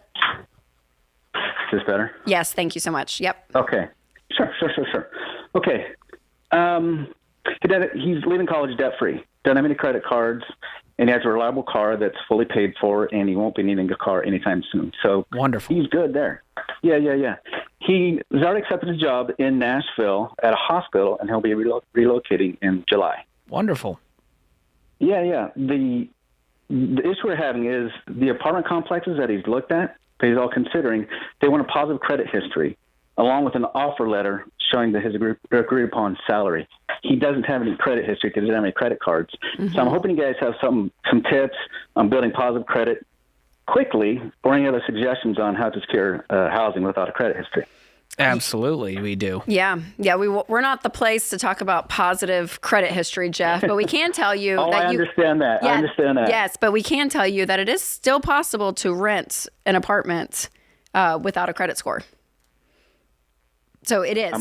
So the places that he may have looked may not, right? So depending on the complex, they will have different rules and regulations. But actually, one of who used to be a Ramsey personality, Anthony O'Neill. Do you remember this? He called. Oh yeah. How many did he call? He called like 12 apartment complexes. And I've done this twice since then. Okay. So Anthony did I wanted to see for myself. Okay, what'd you find, George? And let me tell you, Jeff, a lot of good news. I did this on The Fine Print, my podcast. I did this on my YouTube channel recently. I put the transcript of these conversations in my book, Breaking Free from Broke. And so here's the good news. The big takeaway is that you do need to be employed. So does he have the offer letter? Yes, he does. Great. He'll need to pass a background check. Is he a criminal? guys. Not even close, no. Great. Does he have enough to potentially cover a slightly higher deposit that he would get back when he moves out? Yes, he already has the signing bonus secured. Wonderful. Well. Those are literally all the factors that matter. And I tell you this as a person who has rented multiple apartments without a credit score, that they truly, How many did you call that said no? How many said yes? Do you remember? I only think one, and that was in New York City, but it was more about them requiring like 5 or 6 times the income. Because I think Anthony called Nashville once. Now, I will be honest, Jeff, I think this was a few years ago. Yeah. But I think he called 12 to 15. And I think... Locally. Yes. And I want to say it was like 8 of them said sure. And he was denied. Well, sometimes, truthfully, the person on the phone, they don't even know. They don't have control. That's true, they don't know the back-end software and system and all of that. But, Jeff, what they're looking for is a bad credit score. So when they say, well, we have to run a credit check, what they're looking for is delinquencies. People who didn't pay their bills, who have a bad credit score. Having no credit score, all they're going to say is, yeah, we might require the first month up front, or instead of a $500 deposit, it's going to be a $1,000 deposit. Yeah, and I would talk to the manager of the apartment complex, because if you just call the front desk, they're going to probably give you the script that they were told. And I've also called just straight up landlords. So people that just, they own a house, they're doing a rental. I call them and they say, well, are you employed? Will you pass a background check? Yep. And they went, oh, okay, doesn't matter. Yeah. So I think it's all in our heads. It's not as doom and gloom as you probably think. Yeah, don't go sign him up for a credit card because he needs to build credit. He's going to be just fine. In fact, he's doing so much better than his peers, and a lot of that is thanks to you. You raised a great kid. Done. Yes, sir. All right. Congratulations. Appreciate y'all. Yeah, I'm going to send you a copy of my book, Breaking Free from Broke, that'll outline a lot of this. A grad gift. A little grad gift for him. Go. He's already done a great job, so this will just be a reminder that he's on the right path. So hang on the line, and we'll send it to him. It's called Breaking Free from Broke. I know he'll enjoy it. It's fun, witty, and very Gen Z millennial. And very George. And we very appreciate George. that about you, For better George. and for worse. This is The Ramsey Show.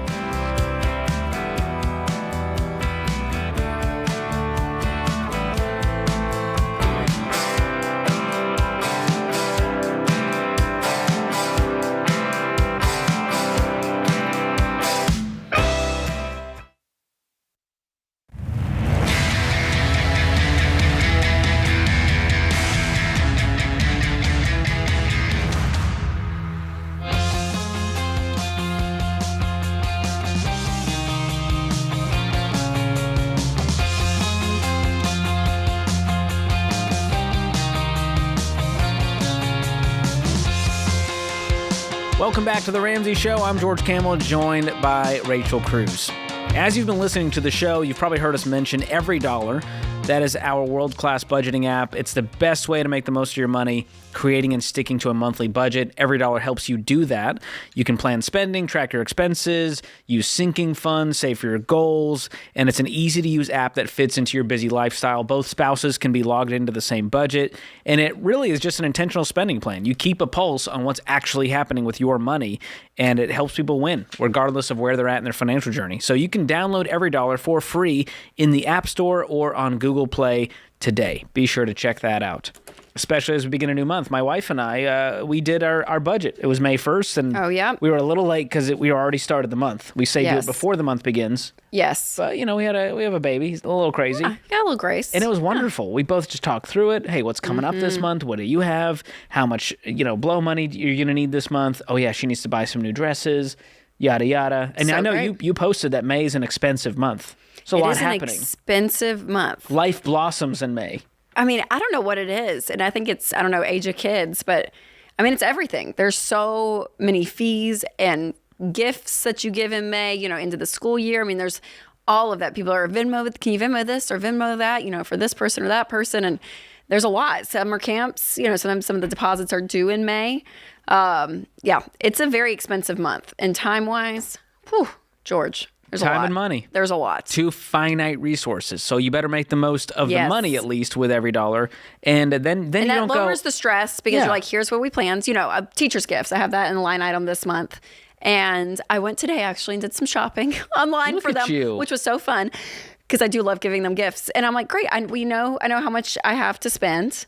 and on each teacher, and it makes the process more enjoyable. I don't know. True. I love it all. Well, instead of being this last minute thing we didn't budget for, we don't have the money for it. When you budget for it, it just gives you the freedom and permission. That's right. So I love that. And if you're not doing a budget, what are you doing? You're going to put it on a credit card because you didn't think about it. And one more reason to not have a card, and one more reason to do a budget. Love it.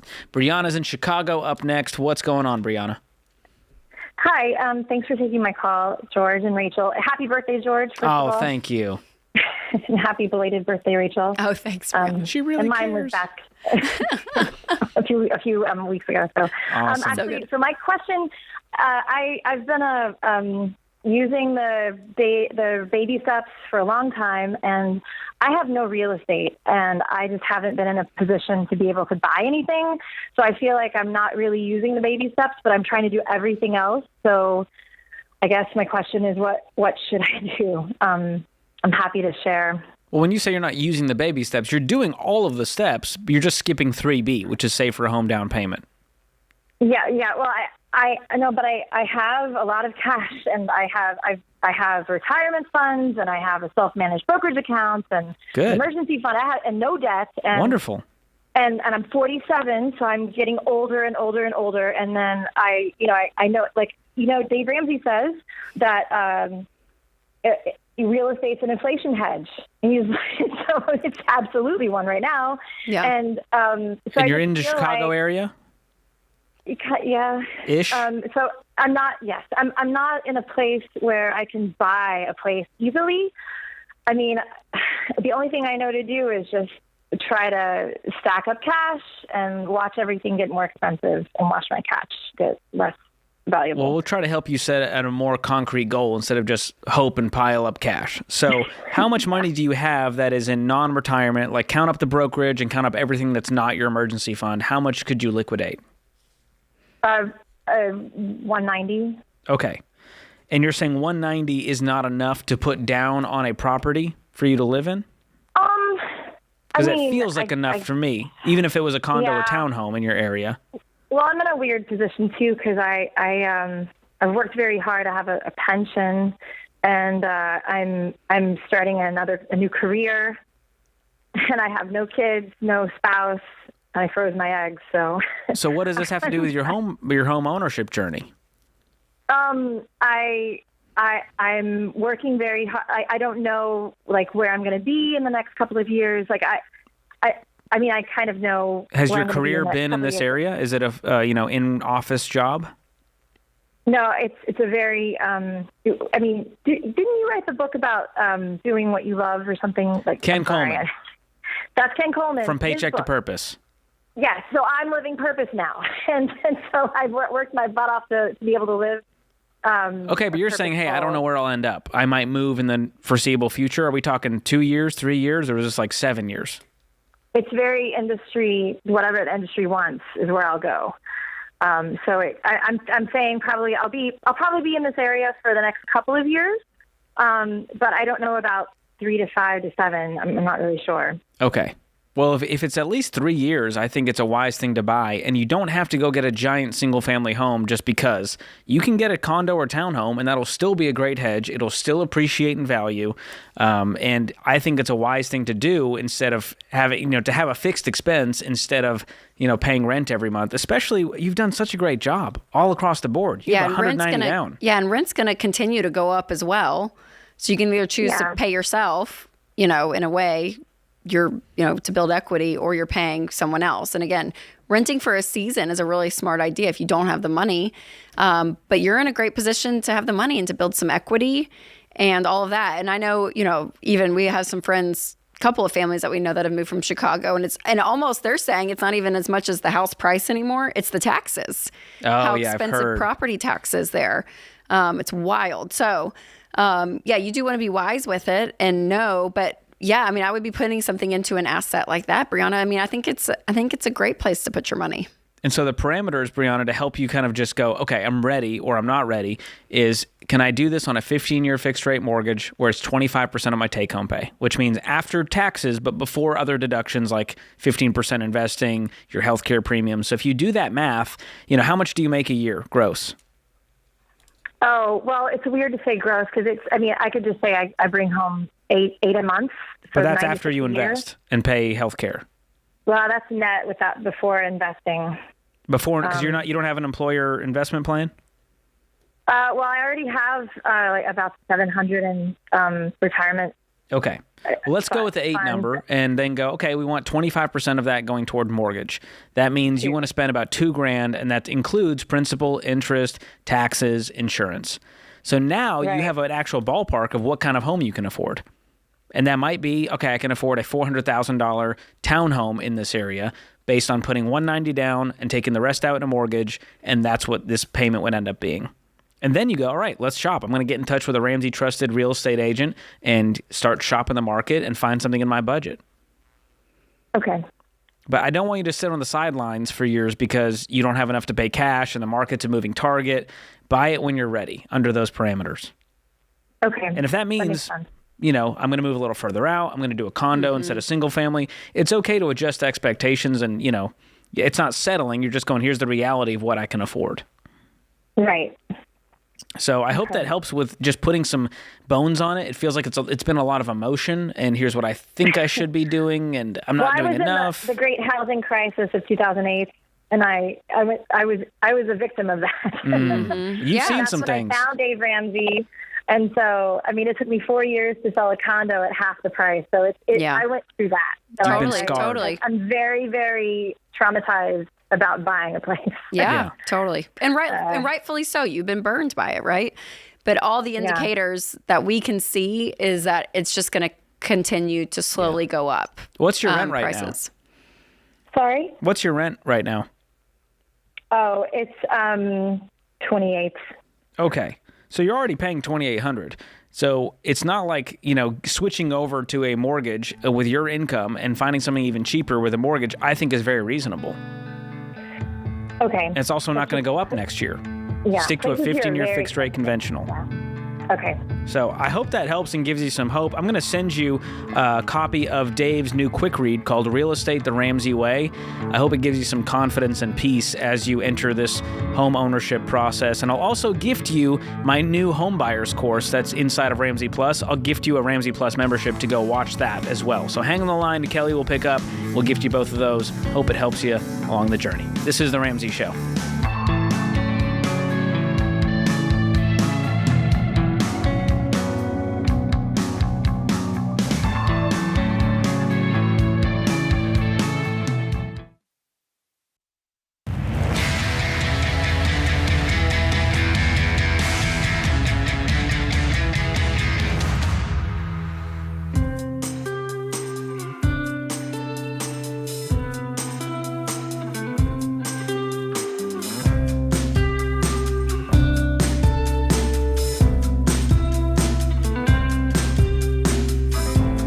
Welcome back to The Ramsey Show. Our scripture of the day, Luke 14:28. Suppose one of you wants to build a tower. Won't you first sit down and estimate the cost to see if you have enough money to complete it?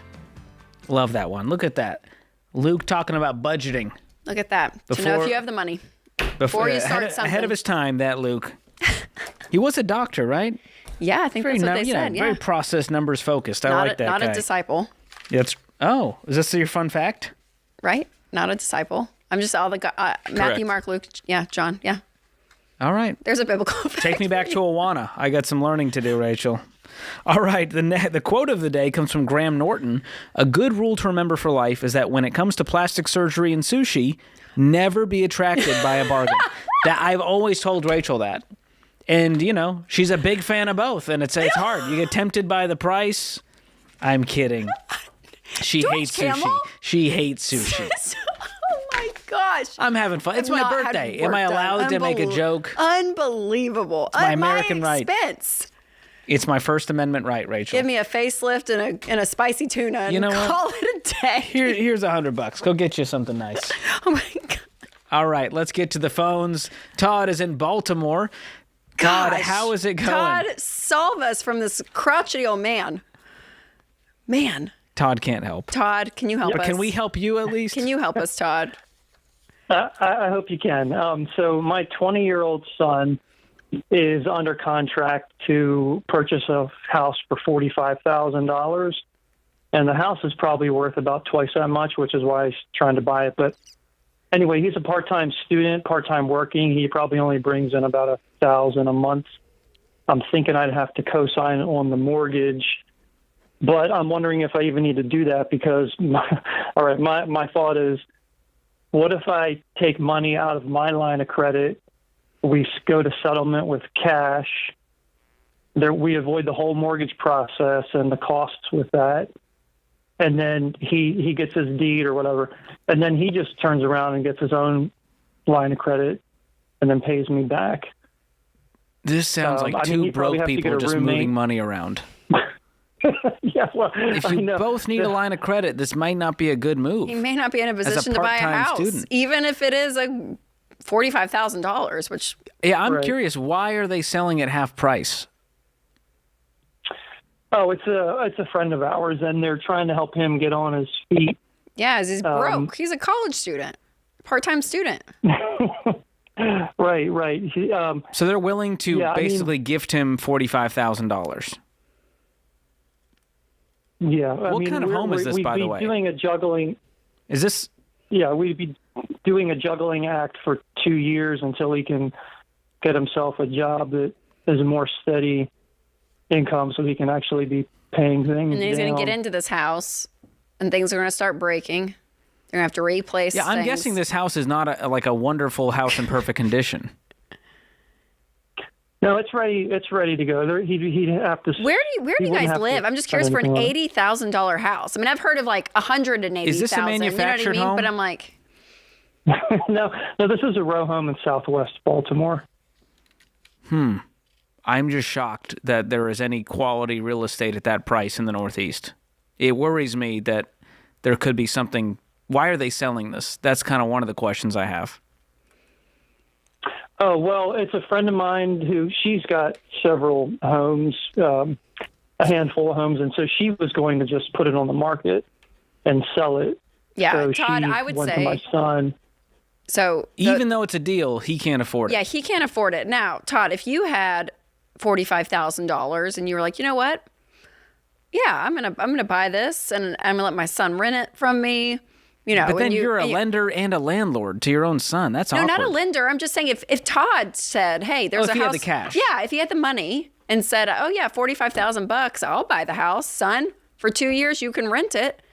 Maybe I'll turn around and sell it to you when you're in a position, or maybe not. You know, whatever. Like, but you both don't have $45,000, do you, in cash? No. Yeah, so you can't afford the house. Do you have any debt, Todd, personally? No, the only debt I have is the line of credit on my house that, I've got a little bit drawn down on it. What's the balance on that? So it's an $80,000. Let me see. The available credit right now is $42,000. And how much have you used of that? Is this like a home equity loan, or are you saying a HELOC, a home equity line of credit? It's a home equity line of credit. So the credit limit is $80,000. And my available credit is around 42 right now. So that's the only debt. So how much do you owe? 42? No, I owe about 37. Okay. Yeah, I would pay this HELOC off and then get rid of it. It is not a blessing to you. And, going backwards further by taking out more of the available credit, it's just like a credit card attached to your house. It's putting your home at risk. It's going to put you in a bad financial spot. So I think we pass on this. We say thank you to the friends. If they want to rent it to him, let's do that for a while until he can afford to buy it. with a option to buy. Purchase agreement. Yeah, with a purchase agreement. I mean, they could totally do that. And it sounds like they don't need this money anyways if they're willing to forfeit $45,000. So rent it to him for $500 a month until he gets on his feet, and then one day he'll be in a spot to buy it. And if he wants to buy it, or he lives in it for 2 years, and he's like, this is a crappy house. Honestly, Todd, at 20, I didn't know what the heck I wanted in life. Yeah. And so the chances of him wanting to be a long-term homeowner in the spot, I don't think is going to be the case. He's figuring out his life. His brain is still developing. Truly. I think your brain's really developed at 24. It's a lot to take on at 20 years old as a part-time student, to take on the task of home ownership. And so for those reasons, I'm out on this. You sound like Shark Tank. That was my goal. And for those reasons, it's called a reference, Rachel. When you reference something else that exists. Right. But Todd, does that help you at all? Yeah. Well. Okay. He signed a contract with the person. Already? I mean, it's a friend. Yeah. So, I would see if the friend is kind enough, if they're real a friend, to just cut it up and go, listen, this was a mistake. Yeah. You guys are so kind, but we need to back out of this. It's not going to be financially viable right now. It's an okay thing to say. Yeah. But I would not just go through this is helpful. and put yourself in a financial hole where Yeah. you become the lender and the landlord. Because if something goes wrong, it's on you. And Right, then, that's and at why the end of the day, you're going to expect him to buy it. And what if he doesn't want to? He And then you're turns stuck with 22, and then you're stuck with it, and still the debt and everything, and you're going to have to sell it. And it's just, And the friends have feelings about you buying it instead of him. I don't know. This whole thing, it just makes my stomach turn in a weird way. But that's our take. Yep. It's your life. You live it. Should we take one, Rachel? It's dicey. Go real quick. All right, John in Waco, can you get right to it? We're up against the clock. Hey, how's it going? Good. What's the question today? Good question. I have a pretty large car note, and I'm a traveling employee with a company based out of Wisconsin. Just kind of focused on, setting my life up fresh out of college. Should I be throwing all my money at this car loan, or should I be putting more towards savings? It's kind of special circumstances where I'm at. Why is it special? I move around every couple of years, and I'm still trying to, have a home base in Wisconsin, but I still need to support myself on the road. Okay. So what's left on the car loan? $60,000. Holy crap. What do you make? $170 a year. That gives me a little bit more peace. Okay. Why did you have to buy a $60,000 car for work that you're going to just thrash? Wanted something reliable to take across the country and tow stuff around. I guarantee you my 09 Honda Civic would have outrun that vehicle. That thing will last 30 years, and it cost me $6,000. So I don't buy that. The problem with you using this for business, you're going to depreciate that vehicle so fast. Yeah. You're literally throwing away hundreds of dollars out the window every day as you drive it. Understood. So I would either sell it and get something cheaper or pay this off as aggressively as possible. Yeah, Do you have $1,000 in the bank? What's that? I'm sorry. Do you have $1,000 in the bank? Oh, yeah. Okay. Outside of that, I'm attacking this vehicle. Is that all your debt? Yeah, that's all my debt. I have no student loans, no personal loans, no credit card. Good for you. That's great. All right. I would sell it. John, you don't need a feels like a $60,000 hassle. car. You don't need a $60,000 car. I'd sell it. You'll be lucky to sell it for $40 at this point, depending on how many miles you put on it. So that's the worst part about buying these brand new cars and then wearing them down instantly. So I hope that helps. A lot of joy on your birthday, George. That's how we do it right here. Happy birthday. Thank you, Rachel. Thanks to the booth. Thanks to all of you, America. It's been a great birthday, Rachel. This is The Ramsey Show.